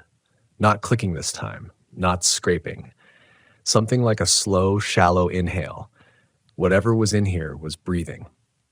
I inched backward toward the rear of the RV, eyes darting for the back door, but my heel hit the floor vent. The metal grill popped loose with a clatter, tumbling into the shadows beneath the table. The breathing stopped. Silence, heavy, total, swallowed the space. Then, without warning, the entire RV jolted sideways, hard enough to slam me against the wall. The rifle barrel clipped the edge of the window frame with a dull thunk. That broke whatever trance I'd been in. I bolted for the back exit. I'd just reached the door when the front one slammed shut, the sound booming through the metal walls. A ripple passed through the whole frame, as if something outside had pushed hard against it. I didn't think. I threw the rear latch, kicked the door open, and plunged into the snow. The air outside was sharp and metallic in my lungs, colder than I'd felt all winter. My boots punched through the crusted surface, snow up to my calves, and I didn't stop moving until the RV was 20 feet behind me. That's when I realized there were no lights on inside anymore, and yet my shadow still stretched out long across the snow, pointing straight toward the lake. I didn't look back at the RV right away. Every muscle in my body wanted to, but the idea of seeing something in that darkened doorway, framed in the frost, made my skin crawl. I could hear my own breath, rapid and shallow, clouding the frigid air in short bursts. My gloves felt too thin, the rifle too heavy in my hands. The lake lay ahead, a flat expanse of black ice rimmed with white, wind-blown snow. The wind had dropped completely. That should have been comforting, but it wasn't. In winter, Lake Superior always spoke, groaned, cracked, moaned under the shifting pressure. Tonight, it was holding its breath. I took one step toward the shoreline without meaning to. It was like the shadow had weight, pulling me forward. My boots crunched lightly over the thin layer of powder on the ice-crusted ground. Somewhere far off, a dull whump sounded beneath the ice, the kind you feel in your ribs more than you hear in your ears. It was followed by a long, slow ripple, like something huge moving in the black water under the frozen surface. My stomach tightened. It wasn't the familiar sound of shifting plates or distant fractures. This was deliberate, pacing. The moonlight was thin, but clear enough to see movement about 50 yards out, a darker blot under the translucent crust. It didn't have a set shape. It was more like a smear, changing length and width as it slid smoothly beneath the ice. And it was coming toward me. I stepped back, boots finding the packed snow at the shoreline again. The dark shape slowed, stopped. I swear it hovered right beneath where my shadow fell across the ice. My heart was hammering so loud I almost missed it, that faint, deliberate clicking again. Not in the air, but muffled through solid ice, like claws or nails tapping from underneath. It circled, slow and deliberate, and the shadow on the ice warped. For the briefest second, I thought I saw the outline of something. Long limbs, narrow head, the impression of movement without any visible muscle or joint. Then it was gone again, sliding away into the blackness. The urge to run back into the RV hit me hard, but my gut wouldn't let me turn my back to the lake. I started edging sideways instead, keeping my boots planted firmly on snow, never touching ice.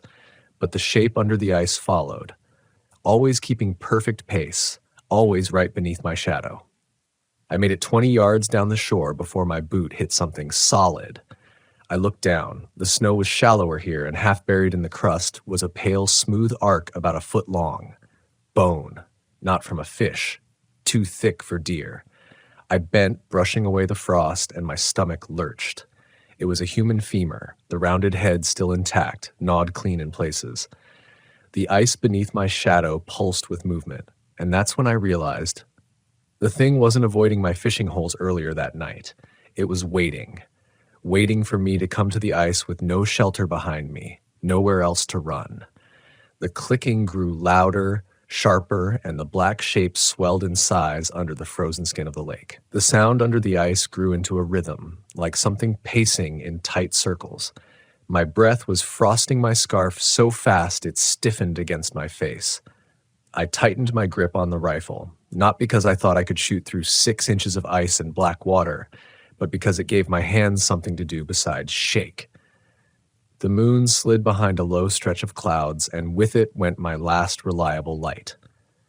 The shape beneath me dissolved into shadow on shadow. For a few seconds, I thought maybe it had gone, that I'd scared myself into seeing things. Then, from the dark water beneath, a single thud hit the underside of the ice so hard it sounded like a hammer on a drum. My knees buckled instinctively. A spiderweb of cracks bloomed outward from directly under my shadow. I staggered back, boots slipping on packed snow, and landed hard on my shoulder. The rifle clattered a few feet away. By the time I scrambled for it, the thing was pressing itself against the underside of the ice, close enough that I could make out details. It was pale, not white like snow, but the slick, bloodless pale of something that doesn't belong in sunlight. Long and narrow, ribs visible under stretched skin. A head that seemed wrong. Too flat, too long. It had no eyes that I could see. It didn't need them. It was following my shadow. The clicking wasn't claws on the ice at all. It was coming from inside its chest. A rapid, deliberate staccato, almost mechanical. It slowed when I froze, sped up when I moved. I backed away, rifle raised, but the pale shape moved with me, staying just below the fracture lines. The cracks widened, the black water beneath turning glassy as it pressed upward. Another whump. This time so deep and resonant, I felt it in my teeth. A thin sheet of ice gave way with a hollow snap, and something slick and pale broke the surface just enough to taste the air. I couldn't make sense of it, a ridge of skin, ridged like cartilage, glistening in the moonlight. Then it slid back under, smooth as silk. The silence afterward was worse. No more clicks, no more movement. Just the dark, open hole in the ice, steam rising faintly from its surface. My instinct screamed at me to get inside the RV, to put steel between me and the lake, but every time I took a step toward the camper, I thought about the dark interior, the shadowed corners, the fact that the clicking had started inside my fishing tent earlier in the day. I chose the opposite direction, away from the RV, away from my gear, away from the lake entirely. My boots crunched over the shore's frost-bitten grass until I reached the tree line, where the first pines stood like a wall against the night wind. Only when I was under their cover did I look back. The moon had cleared the clouds again, laying a strip of silver across the lake. In the middle of it, just past the shattered hole, my shadow lay stretched and warped on the ice. And underneath, something pale and formless drifted slowly, patiently, still following. I moved deeper into the trees, the ice crunching beneath my boots replaced by the soft, muffled sink of snow and pine needles. The cold bit at my cheeks and fingertips. Every time the wind shifted, I caught the faint smell of the lake, briny, metallic, like wet iron left to freeze. I told myself that whatever was under the ice couldn't follow me here. Shadows were fractured in the forest, shredded by trunks and branches. But as I pushed forward, I realized the moonlight filtered in just enough to cast my outline in ragged pieces along the snow. And that's when I heard it again, the clicking. Faint, distant, but following. At first, I thought it might be echoing from the lake, carrying through the air, but the sound seemed to weave between the trees, shifting position in ways that didn't make sense. Sometimes it was to my right, sometimes behind me, then suddenly ahead, as if it wasn't bound by the same rules I was. The terrain pitched uphill, and I scrambled over a slick rise of rock and snow. My breath burned in my chest. When I reached the top, I stopped to listen. Silence. I stayed still for a long time, letting my heartbeat settle enough to hear past it. The forest was alive in its winter way. The groan of trees under snow load, the occasional crack of ice in a far-off stream, but no clicks. I turned to look back toward the lake. Through gaps in the trees, I could see the faint, shimmering white expanse, the moon painting it silver again. That black circle of broken ice looked small from here. That's when I saw movement on the shore. Something pale and upright, too tall to be a man, too smooth to be an animal in fur, stepped from the ice onto the snow, leaving no visible tracks. It moved slowly, deliberately, as though it knew there was no rush. And I swear, the instant my eyes fixed on it, the clicking started again, louder now, echoing in my bones. I didn't watch long. I turned and headed downhill, away from the ridge, into thicker forest where the light fractured into meaningless shapes. My own shadow became a patchwork, stretching between the trees like pieces of something dead. The further I got, the harder it was to tell if the clicking was chasing me or circling me. The sound seemed to come from inside the ground at times, other times from the treetops. I stumbled into a small clearing ringed by young pines. At its center was a structure, old, sagging, and half buried in snow. It looked like a cabin, but the roof had caved in years ago, and the walls leaned as if a hard wind could finish the job. I pushed through the drift at the doorway and stepped inside. The air was still, warmer than outside, and smelled faintly of old smoke and pine pitch. My flashlight beam swept across broken chairs, a rusted stove, and a cot missing most of its canvas. Something about being under a roof, even a ruined one, slowed my panic just enough to think. If I could make it to the county road in daylight, I could hike back toward the nearest gas station. My RV, my gear, all of it could rot out here for all I cared. Then the clicking started again, not outside, from beneath the floor. The boards were warped and soft with rot, but as I stood frozen in the middle of the room, one plank lifted slightly, as though pushed from below. The beam of my flashlight trembled over it. Another plank shifted, then another. I backed toward the doorway, snow crunching under my boots as I stepped outside into the pale wash of moonlight. I didn't run, not yet, because something told me running would only make it worse. That's when I realized there were no new tracks in the snow. None. Whatever was moving had come up through the ground without breaking the surface. I left the cabin behind without looking back. The wind was picking up now, pushing through the trees in cold, hollow gusts that carried faint groans from the old structure. I kept my flashlight pointed at the snow in front of me, watching every step, making sure I left a clear trail I could follow if I had to double back. But after only a few hundred yards, I noticed something that stopped me cold. My tracks were gone. Not covered by new snowfall, not blurred by wind, just gone, like I had been walking through untouched snow the entire time. I turned in a slow circle, scanning with the beam, and every direction looked the same, unbroken white. The clicking came again. It wasn't behind me anymore, it was everywhere. Faster this time, like it was closing in, each staccato beat finding its way into my chest. My breathing sped up to match it, and for a terrifying moment, I couldn't tell if it was my heart or the sound that was getting louder. I pushed forward, aiming for the densest part of the forest, hoping to break line of sight with whatever shadow it was following. Branches whipped at my face, snagged my jacket, and tore at my gloves. Every time I glanced down, my shadow was still there, stretched thin in the moonlight, jagged from the trees, and every time I moved, the clicking quickened. After what felt like an hour but was probably minutes, the trees thinned, and I stumbled into another clearing. At first I thought it was just an open patch of ground, but then the shape beneath the snow caught my attention. The ground here wasn't flat, it was concave, a wide, shallow depression like the footprint of some enormous thing. The snow inside it had a strange, glassy sheen, as though ice had formed in a single smooth layer. I stepped closer and my flashlight picked out faint lines under the ice, cracks forming a spiral pattern, all converging toward the center. The clicking stopped. The silence was so sudden it rang in my ears. I stood there, listening, but the forest felt dead now. No wind, no creak of branches.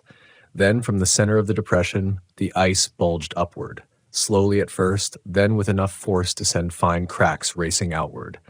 I staggered back, slipping in the snow. Something pale and smooth began to push through, breaking the surface without shattering it entirely, like a hand pressing up under thin plastic. It didn't rise all the way. It just stayed there, straining against the ice, holding itself inches below the open air. And that's when I realized the moonlight was hitting it directly, but there was no shadow. None. It wasn't just following mine, it was eating it. I turned and ran without looking back. The forest closed around me again, but every tree, every branch, every jagged shape the moon threw on the snow seemed dimmer now, like my shadow was bleeding away into the night. Somewhere far behind, the clicking started again. Only now, it sounded like it was coming from inside my own steps. I kept running until my lungs felt like they'd been sanded raw. The cold air stabbed at my throat, but I didn't dare slow down. The trees blurred past in streaks of black and white, my flashlight beam jerking wildly ahead of me. But after a while, something crept into my awareness. Not the clicking this time, but the landscape itself. The trees were wrong. I started noticing shapes I'd already passed. A birch with 3 broken limbs at shoulder height. A fallen pine half buried in snow with a ring of red fungus around its base. I told myself it was just my mind latching onto patterns, but when I broke through a dense stand of spruce and saw the exact same shallow, concave clearing ahead, my stomach dropped. I was back at the depression. It was like my body had been on a leash, pulled in a perfect arc, no matter how fast or far I ran. The spiral cracks in the ice were deeper now, black veins radiating toward me. In the moonlight, the pale, smooth thing beneath had shifted. It wasn't pressing upward anymore. It was angled, almost as if it were watching me from beneath the glassy surface. I couldn't move. My mind was screaming, turn away, run, but my legs locked. The air was so still it felt thick, like something was pressing down on the entire forest. Then, without warning, my flashlight flickered and died. The moonlight took over, cold and flat, and in it I saw something that sent a wave of heat up my spine despite the freezing air. My shadow was gone. Completely gone. I raised my arms, waved them in front of me, nothing. The ground where my shadow should have fallen was empty, just snow and pale light.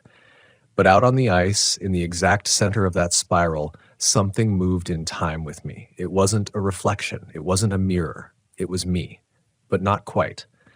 The figure was darker than any shadow I'd ever seen, dense, almost solid. Its edges frayed in a faint shimmer, as though the cold air around it was bending. When I lifted my hand, it did too, but half a second slower, like it was learning, adjusting. And then it stepped forward. Not up, not out. It stepped forward into the ice like there was no barrier, and the clicking started again. Only now it wasn't echoing through the forest. It was clicking in my head. I stumbled backward, nearly tripping over my own boots, and that broke whatever hold had frozen me in place. I bolted, tearing through the trees again, refusing to look over my shoulder, not caring if I was headed deeper into the wilderness. But the forest didn't feel like it was letting me go. The moonlight seemed to shift with me, guiding me, twisting the shapes of the trees so the path ahead always narrowed back toward the lake. Every turn I made felt like a decision already accounted for. And that clicking, God, it was constant now, not in the air, not on the ice, but deep in the bones of my skull, like it was measuring me.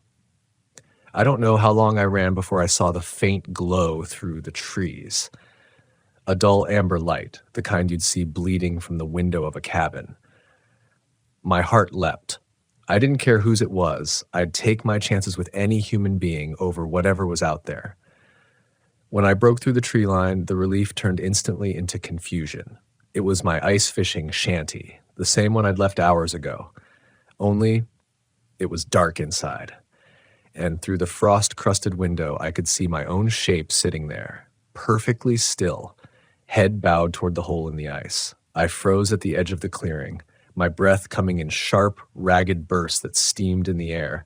The sight inside the shanty didn't make sense. It wasn't a trick of light or a warped reflection in the frost.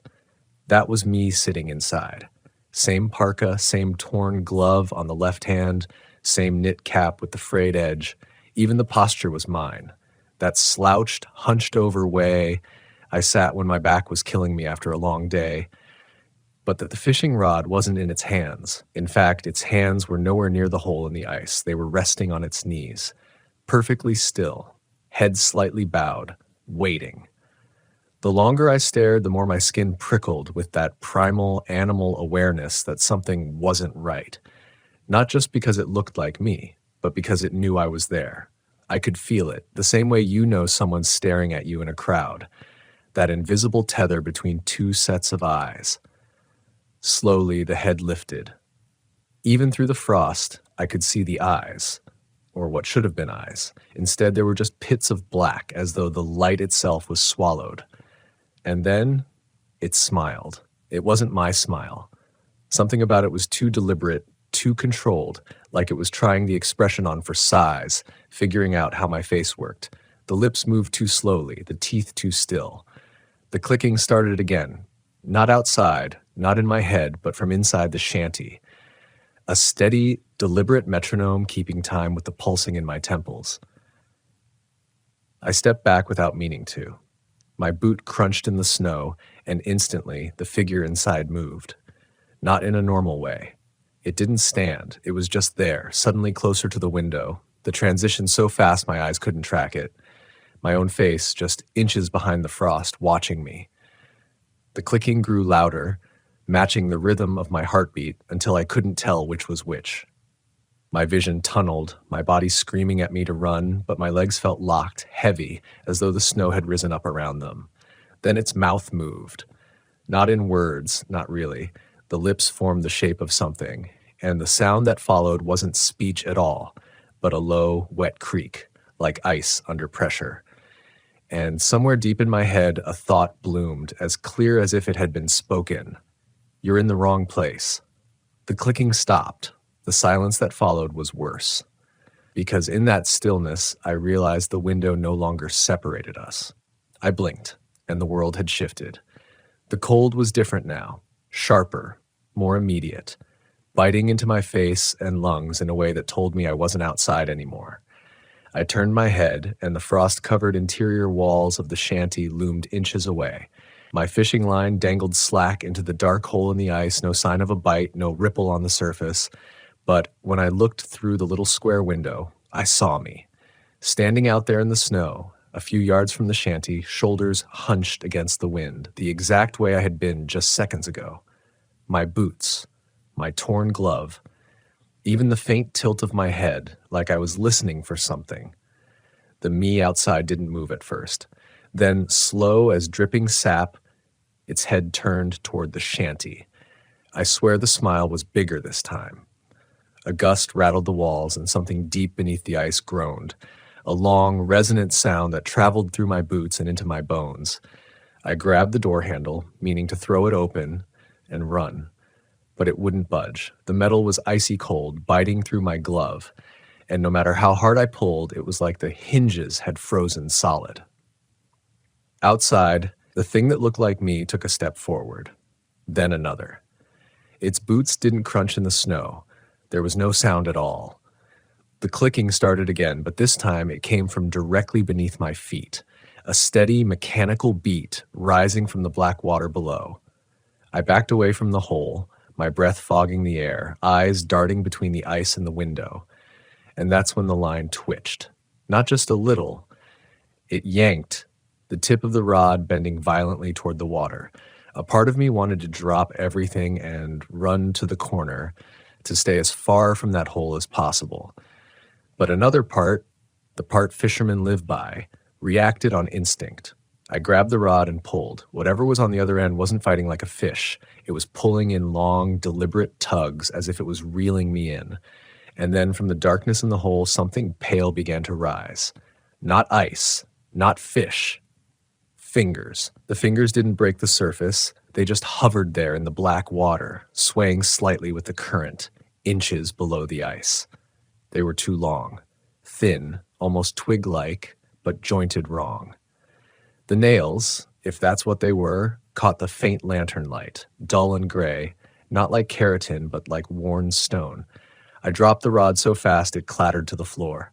The tip of it whipped and danced as the line went taut again, but I didn't touch it. The thing outside, my reflection, my double, whatever it was, had stopped walking. It was closer now, maybe 20 feet away. Snow was drifting against its boots, but it didn't react, didn't shake it off. Just stood there, watching. The clicking under the ice grew louder.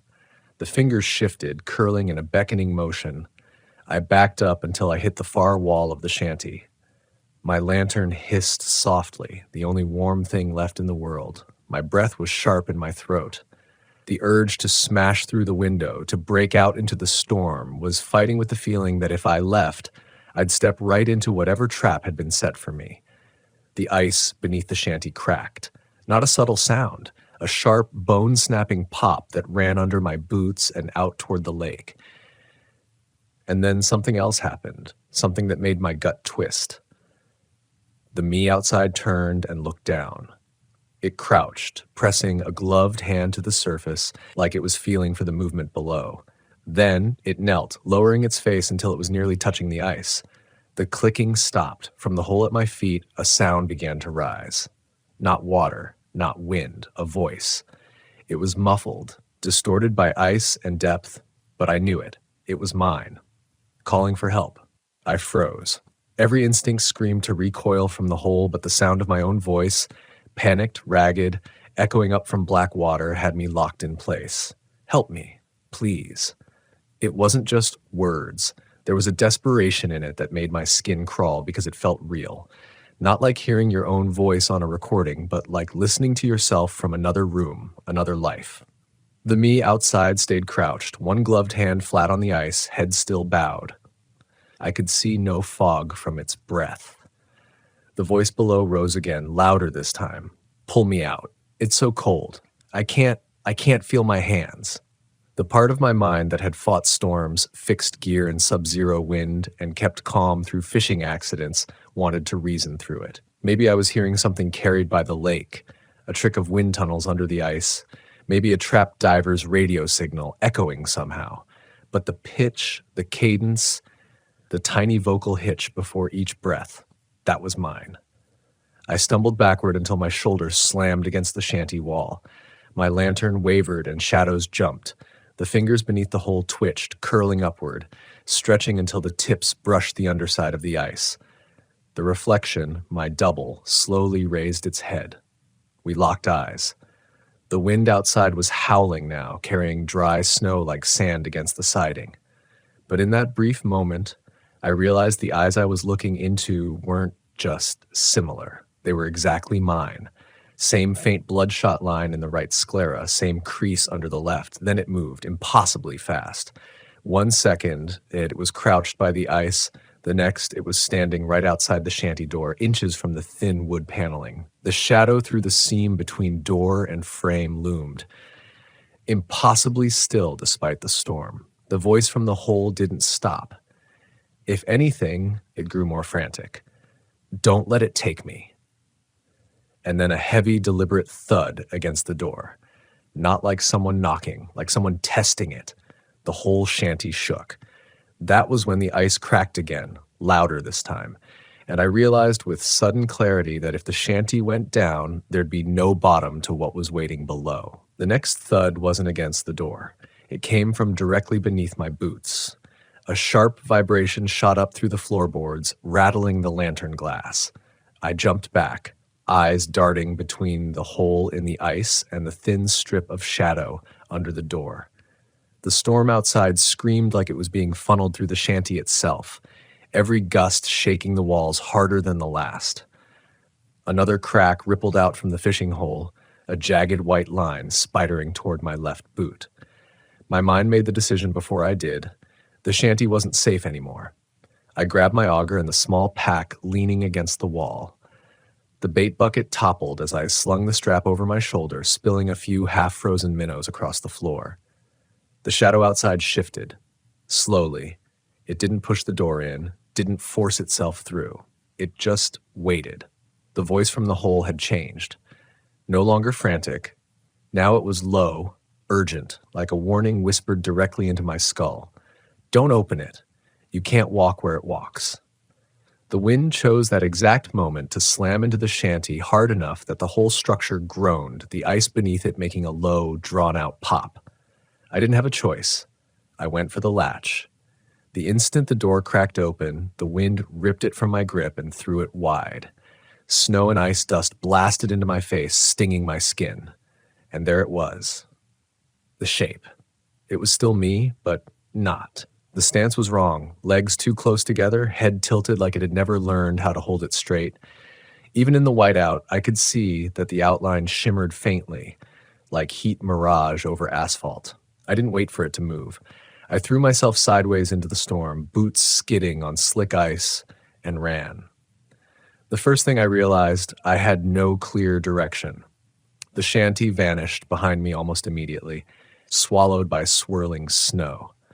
I could barely make out the vague dark shapes of other fishing huts, or maybe rocks in the distance. My compass was in the pack, but stopping to fumble with it meant slowing down.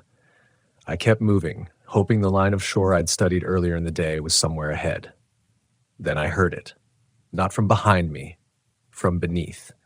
A deep, hollow knocking, like something huge was following under the ice, keeping pace.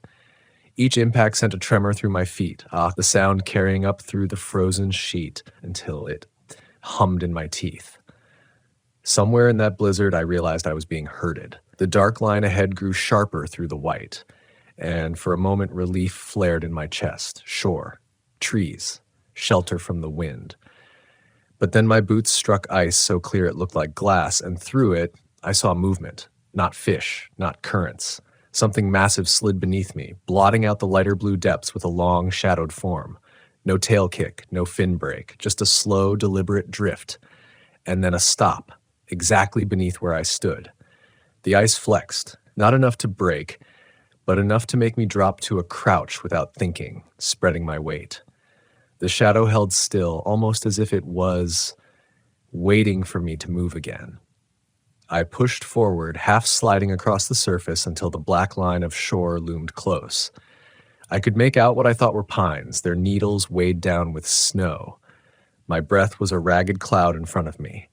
Every few steps, the knocking started again under the ice, keeping a perfect rhythm with my pace. When I reached the shore, I understood my mistake.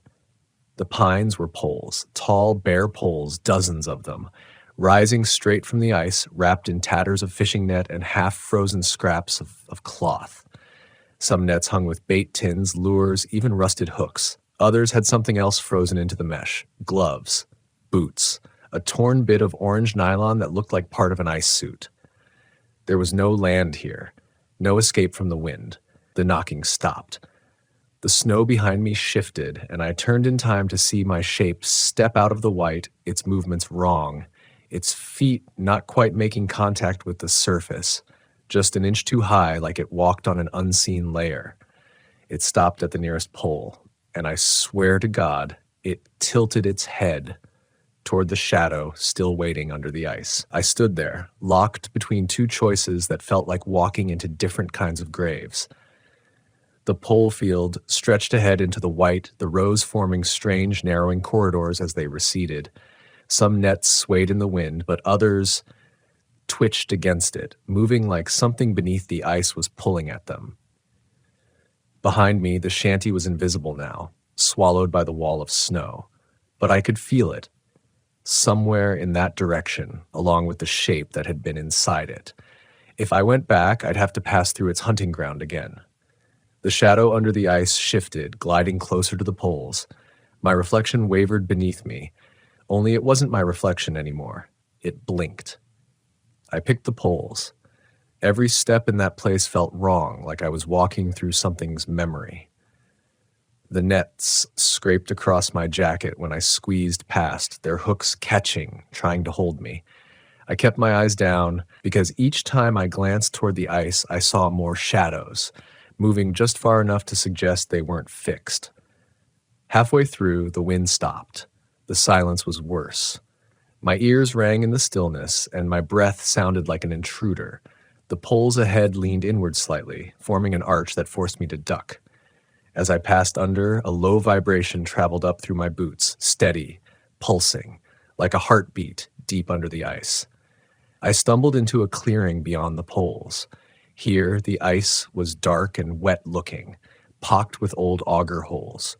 In the middle, frozen into the surface up to their waists, were people, or what looked like people. Some had their heads bent forward, as if asleep. Others faced the sky, their mouths open. The ice around them was glassy clear, so I could see their legs suspended in the black beneath. Their eyes were cloudy, but every single one of them faced in my direction. I backed away, and one of the heads turned. Not much, just enough for me to know that whatever was inside them still had some measure of awareness. The nearest one twitched a hand against the ice, the fingernails scraping in a slow arc, and then the knocking came again, louder now, resonating through the entire clearing. The poles behind me began to shake. Nets rattled, lures jingled like distant bells. I turned toward the white void beyond, knowing it was my only exit, and ran. I didn't care about noise anymore. Didn't care about what the thing beneath the ice might do if it tracked me. All I knew was that I had to make distance before it decided I belonged with the others. The knocking followed, closer with every step until I could feel it in my spine. I didn't look back when the ice began to fracture in long, clean lines that raced ahead of me, splitting the surface like something was carving a path. When I broke through the last wall of snow, I saw the real shore, low rock, ice-coated trees. I hit land in a full sprint, collapsed against the trunk of a cedar, and waited for the sound of the ice breaking behind me. It never came. When I finally looked, the lake was smooth and unbroken. The poles were gone, no nets, no shadows, only an endless sheet of white and the faintest shape of my shanty far out on the ice, exactly where I'd left it. I didn't go back for my gear. To this day, I don't know if the things I saw were alive in any human sense or if were just some extension of the lake. But every winter, when Superior freezes, I hear the knocking again. Sometimes faint, sometimes so close it rattles the glasses in my kitchen cabinet, and I know it's waiting for the ice to come back. Some nights I wake to that sound. 3 slow knocks so deep it feels like they come from the bed frame itself. I lie there, staring at the ceiling, telling myself it's just the house settling in the cold. But deep down, I know the truth. It isn't the house, it's the lake. And it hasn't forgotten me. I've been on the road long enough to know that danger doesn't always announce itself with flashing lights or the growl of something in the dark. Sometimes it comes dressed in quiet, the kind of quiet that makes you feel like you've already made a mistake just by arriving. My name's Daniel, 43 years old, and I've been RV camping across the United States for more than a decade. I've parked under red rock arches in Utah beside forgotten lakes in Montana, and in the shadow of forests so dense they seem to eat the light. But the time I'm about to tell you about wasn't in the depths of some far-flung wilderness. It was in a town, small, out of the way, the kind you don't find unless you're looking for a shortcut. It started on a late October afternoon when the sky was smeared with the kind of thin, brittle clouds that promise a hard frost by morning. I'd been driving for hours, chasing the last of the autumn leaves southward when the gaslight blinked on. My map showed a settlement about 15 miles ahead. No name, just a pin. It was marked on the map like an afterthought. The road leading there narrowed until it felt less like a route and more like a suggestion. The asphalt cracked and patched, yet the painted lines long faded. I remember the first thing I noticed wasn't the town itself, but the way the air seemed to thicken the closer I got.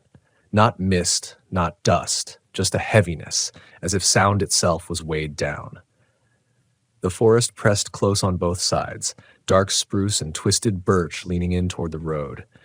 My VW's engine hummed low, and I kept glancing in the rearview mirror for no reason I could explain, half expecting to see another vehicle. But I was alone. When the trees finally broke, the town revealed itself in a single sweep of the road. A main street with peeling clapboard storefronts, a diner with a flickering neon open sign, and a gas station with pumps so old they had rolling number dials. There were people, at least I think there were, moving along the sidewalks, but they all seemed to keep their heads down, their pace deliberate, almost synchronized. No one looked up when I drove by. I pulled into the gas station, the crunch of gravel loud in the stillness. The man who came out from the booth didn't smile, didn't greet me, just unscrewed my gas cap and started pumping. His face was weathered, deeply lined, like bark split by years of cold wind. "Cash only," he said when I asked. His voice was low, almost too low, and I had to lean toward him to hear. While he filled the tank, I looked across the street at the diner.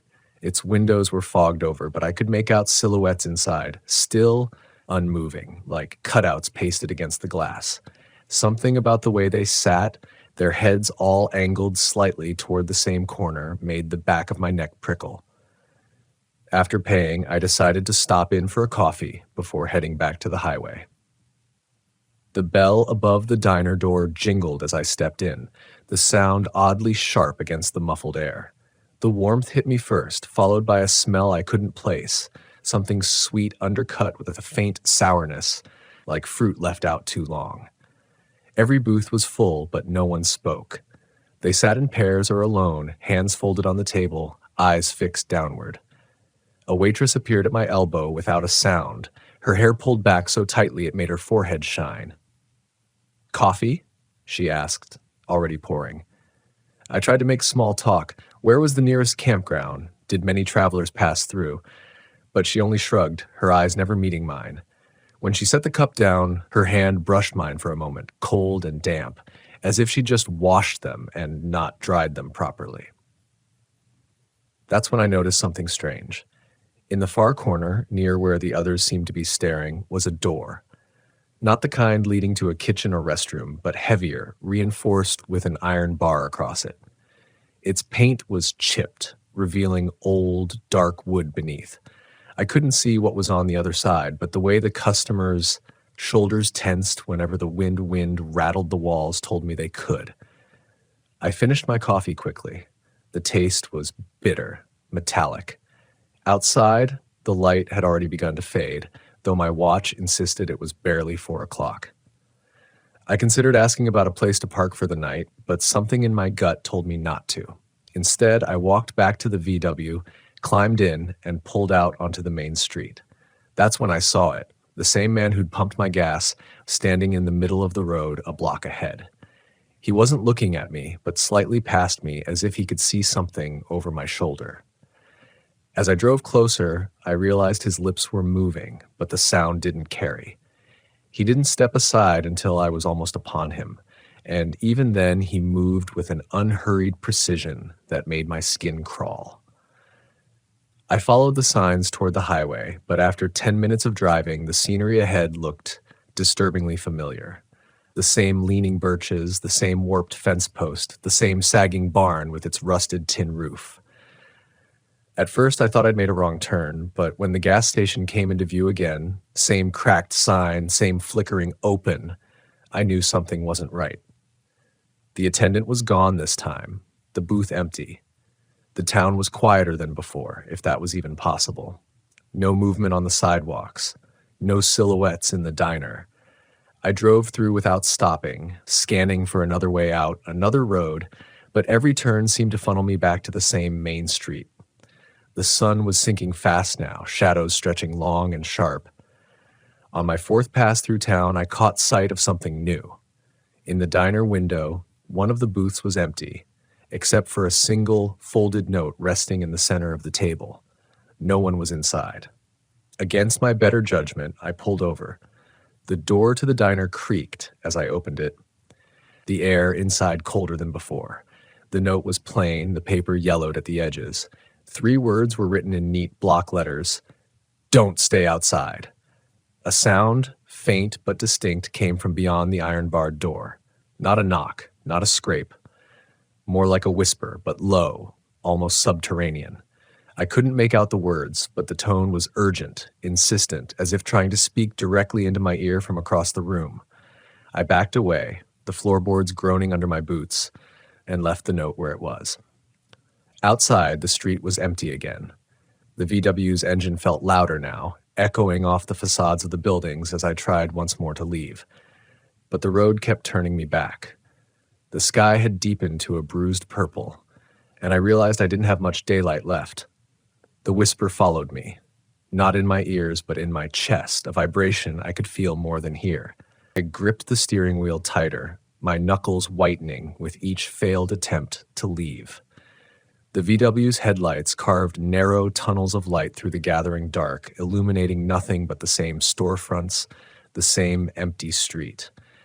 My breaths were short now, measured, not because I was tired, but because something in my chest told me that panic would make this worse. I pulled over near the edge of town, just past a boarded-up hardware store with hand-painted letters still faintly visible beneath years of dust. There was no wind. No animal sounds, just that same dead air pressing down. I switched off the ignition, the sudden silence like a weight dropping onto my shoulders. If I couldn't leave, I'd have to think, figure out what this place was holding me in for or against. My eyes wandered to a single lamppost at the far end of the street, like its light steady and warm against the gloom. A man stood beneath it, not the gas station attendant this time. This one was younger, thinner, wearing a dark coat that reached his knees. He wasn't watching me. He was watching the space between two buildings across the street, the narrow alley swallowed in shadow. I don't know why, but I got out of the VW. My boots crunched on the gravel as I stepped forward, keeping my eyes on him. When I was close enough to speak without shouting, I called out, "Hey, can you tell me how to get out of here?" He didn't answer right away. His jaw was clenched, his eyes locked on that alley like if he blinked, something might step out. Finally, he said, "You can't. Not until they're done." "Who?" I asked. His eyes flicked to me for the first time, and I realized they weren't afraid. They were resigned. "The ones behind the door," he said, nodding toward the diner. I swallowed. "What happens if I stay outside?" He glanced at the sky. The lamplight caught the edges of his face, showing me that he hadn't shaved in days. "You've already felt it, haven't you? The air pulling on you, the way the road folds back on itself. You're in the hold now. Once they notice you, the town keeps you until they've measured you." Measured me. The words rattled around in my head, scraping at my nerves. "And if I go inside?" His mouth twitched, almost a smile, but not quite. "Then maybe they don't get all of you." Before I could respond, something moved in the alley he'd been watching. A ripple in the dark, not a shadow, not light, something in between. He turned sharply, his coat swinging, and strode toward it without another word. I called after him, but he disappeared into the narrow gap, swallowed by whatever was waiting there. The whisper returned, threading its way through the air like smoke. This time it was closer, curling in from the edges of the street. My skin prickled under my jacket. I ran back to the VW and slammed the door, locking it out of reflex. The engine turned over reluctantly, like it didn't want to disturb the air. I drove again, testing every side street, every dirt track that splintered off the main road, but they all looped back. By the fifth loop, the buildings seemed different. Not in structure, but in posture. The windows looked lower, the roofs heavier, like the weight of the sky had bent them in. And then I noticed something worse. In every window, diner, hardware store, the faded general store, there was now a figure. They weren't moving, weren't watching me, but I could feel the direction of their attention. Every one of them stood just inside the glass facing the street, waiting. The only building without a figure was the diner. I don't know if I made the decision or if it was made for me, but I parked in front of it again. This time, the neon open sign wasn't flickering. It was steady, pulsing faintly like a heartbeat. I stepped inside and the cold hit me like a slap. The booths were all empty. The folded note was gone. The iron-barred door at the far end was slightly ajar. I took a step toward it, my boots creaking on the warped floorboards. A faint draft slipped through the gap, bringing with it that same sour-sweet smell I'd noticed earlier, stronger now, with something else under it. Something metallic. The whisper came again, but this time I could make out the cadence, if not the words. It was low and constant, like someone chanting underwater. My pulse thudded in my ears. Every instinct told me not to go closer, but something about the sound was pulling at me. Not curiosity exactly, but a need to understand what was keeping me here. I put my hand on the door. The wood was damp, as if it had been sweating. The iron bar across it was heavy, the kind you'd use to keep something in, not out. I hesitated, then pushed the door open just enough to look inside. At first, all I saw was darkness. Then, slowly, shapes began to emerge, rows of benches, the floor sloping downward like a small theater. At the far end, in a pool of dim, amber light, was a shape I can't quite describe. It was too tall to be human, too narrow at the shoulders, but the way it leaned forward made it seem almost attentive. The whispering stopped. The silence that followed was deeper than anything I'd ever felt. Not just the absence of sound, but the absence of permission to make any. My breath froze in my throat. Then it spoke. Not out loud, not even in my ears, but in the hollow center of my chest. "Stay until you fit." The light flickered and I stumbled back, letting the door swing shut with a dull thud. My hands were shaking, my vision blurring at the edges. I turned and ran out into the street, now gasping for air like I'd been underwater. The VW was still there, but the street wasn't empty anymore. The figures from the windows were outside now, lined along the sidewalks, each one facing me. Their faces were pale, eyes too deep in their sockets, lips moving in unison without sound. I jumped into the driver's seat and hit the ignition. The headlights swept over them, but they didn't flinch. The road ahead was open this time. No loops, no repeats, just a narrow ribbon cutting into the dark beyond the town. I drove without looking back. I didn't know how long I drove. The VW's headlights tunneled through the dark, catching only brief flashes of trees and gravel shoulders before swallowing them again. My hands were slick on the steering wheel, and my foot hovered just shy of flooring the gas. Every few minutes I checked the rear-view mirror, half expecting to see those figures standing in the beam of my taillights, their unmoving faces framed in the dark. The road twisted and narrowed, and eventually the forest pressed back in, branches arching overhead until they locked out the sky entirely. That oppressive air was still there, thick and heavy, but different now. It wasn't the dead quiet of the town. This was deeper, older. I could hear things here, small sounds in the undergrowth, like cautious steps keeping pace with me just beyond the light. A green highway sign appeared up ahead, the reflective paint dulled by grime. It didn't name a town, just a mileage, 7. The arrow pointed straight ahead. I let out a breath, some thread of hope winding its way through the dread that had knotted in my chest. If I could make it just 7 miles, maybe I'd break whatever hold that place had on me. Then the engine coughed, once, twice. My stomach dropped. I'd filled the tank. There was no reason for it to be starving for fuel. The needle was still at 3/4. The coughing grew worse, and the VW began to slow, no matter how hard I pressed the pedal. I coasted to the shoulder and killed the engine before it could sputter into silence completely. The moment the headlights cut out, the darkness became something alive. Not moving, at least not in any one place, but breathing, as if the whole forest exhaled in unison. I sat there for a long moment, listening to the ticking of the cooling engine, trying to convince myself that I'd just wait, give it a minute, and then try again. That's when I heard it. A voice. Low, close, speaking just my name.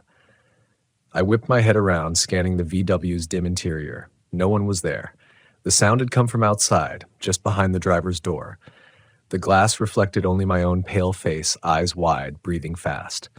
Then another voice. This one from the passenger side, same pitch, same unhurried cadence. My name again, but stretched, as if savoring it. I locked the doors. The click sounded too loud, like a crack in the stillness. The whispering began, familiar now, like what I'd heard behind the iron-barred door in the diner. But here it was layered, more than one voice, overlapping in a rhythm I couldn't follow. They were closer than they should have been. I turned the key, desperate. The VW groaned, caught, and the engine roared back to life in a surge that made me slam the gear shift into drive. The tires spat gravel as I tore back onto the road. The voices didn't fade immediately. For a few long seconds, they kept pace as if they were inside the VW, their breath brushing the back of my neck. Then, slowly, they receded. I didn't ease up on the gas until I saw another sign, white this time, not green, marking the entrance to a campground. It wasn't where I'd planned to stay, but I pulled in without hesitation. The gravel lot was empty except for a small ranger station with one dim bulb over the porch. I parked near the edge of the lot, facing the road so I could leave quickly if I had to. Inside the VW, I pulled the curtains shut and sat in the dark, trying to slow my breathing. The sounds of the forest here were different, more alive, almost normal. Crickets, a distant owl, but I couldn't shake the feeling that the quiet from that town had followed me, clinging to the edges of my hearing. Around midnight, I finally lay down, exhaustion forcing my eyes closed. The hum of the night faded, and I drifted towards sleep. That's when I heard the knock. Not a polite tap, not an animal brushing the van, 3 slow, deliberate raps against the driver's side door. My eyes flew open. The darkness inside the VW felt heavier now, the air tight. I didn't move, barely breathed. Another knock came, exactly the same, measured, patient. I sat up slowly, peeking through the smallest gap in the curtain. There was nothing there, but in the distance, just beyond the edge of the lot between 2 pines, a figure stood. Tall, too tall, its head tilted, listening. It didn't come closer. It didn't have to. I knew it had followed me from the town. I didn't dare move, didn't dare even breathe too loud, as if the sound might give the thing permission to come closer. The VW felt smaller now, the ceiling pressing down on me. The figure stayed exactly where it was, framed between the 2 pine trunks like it had been placed there deliberately. The only thing that moved was its head, tilting slightly to one side, then the other, like it was listening for a signal I couldn't hear. The air was sharp with the smell of cold earth and pine sap, but under it, faint, was that sour-sweet scent from the diner, the one that had curled in under the iron-barred door. I could almost taste it now, clinging to the back of my throat. I shut my eyes, thinking maybe if I looked away it would lose interest, but when I opened them again, it was gone. For a few seconds, relief washed over me, until I heard the crunch of gravel. Slow, measured steps circling the van. They stopped at the passenger's side, and a shadow passed across the curtain. My pulse hammered in my ears. The knock came again, 3 times. I fumbled for the keys, my fingers slick with sweat, and turned the ignition without thinking. The VW roared to life, and in the sudden glow of the headlights, I saw it, standing dead ahead in the middle of the campground road, as if it had been waiting there the whole time. It was closer now, close enough that I could see the details of its shape. It wasn't wearing clothes, not exactly, more like something draped over its frame. Long strips of fabric or hide that fluttered without wind. Its skin, if that's what it was, looked stretched, taut over bones that didn't align right for a human.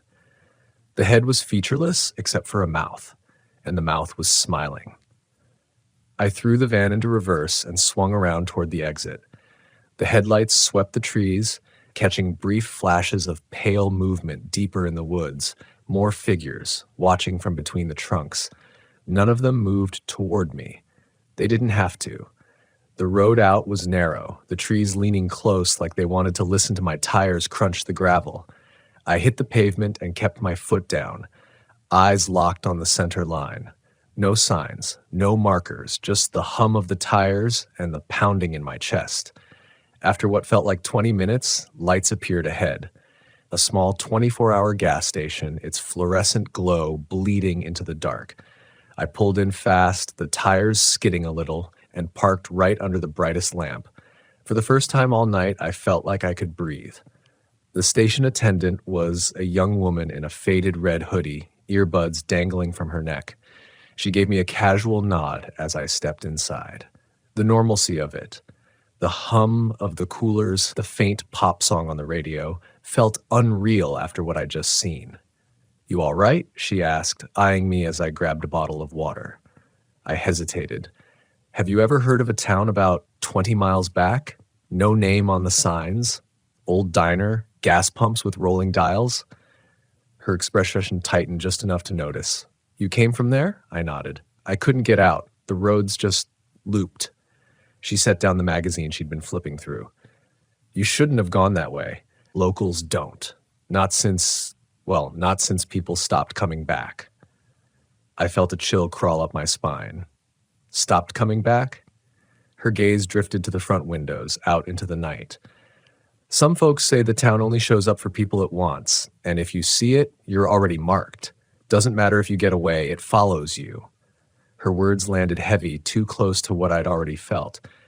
You should keep moving, she said finally, her voice lower now. Don't stop until you're somewhere with a lot of people. And whatever you do, if you hear it knocking, don't open the door. I drove out of there as soon as I paid, the gas station shrinking in the mirror until it was swallowed by the night. Hours later, I pulled into a well-lit rest stop along the interstate. There were semis lined up, a few RVs parked for the night, the hum of idling engines filling the air. I told myself this was safe.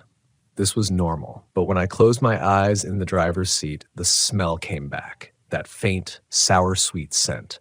And somewhere out in the dark, past the rows of sleeping trucks, 3 slow knocks echoed against metal. I didn't sleep. Not really. Every time my eyelids drifted shut, my mind would lurch awake at some imagined sound, or maybe not imagined at all. By dawn, my eyes felt raw, my neck stiff from leaning against the VW's headrest. The rest stop was quieter now. Some of the semis had pulled out, leaving yawning gaps in the rows. The air was cool and damp, the kind of morning that smells faintly of wet asphalt. I stepped out to stretch, scanning the lot. Normal. Ordinary. But that's the problem with what happened in that town. Once you've been inside its gravity, nothing feels truly ordinary again. I bought a coffee from the vending machine inside the rest stop building, the bitter steam fogging my glasses. An older man with a weather-beaten face and a trucker's cap was leaning against the counter, talking to the attendant. I caught just enough of his words to freeze mid-sip. Same road again.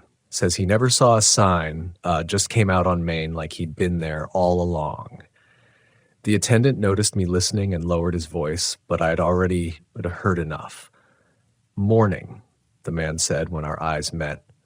You look like you've been driving through ghosts. I swallowed hard. What road were you talking about?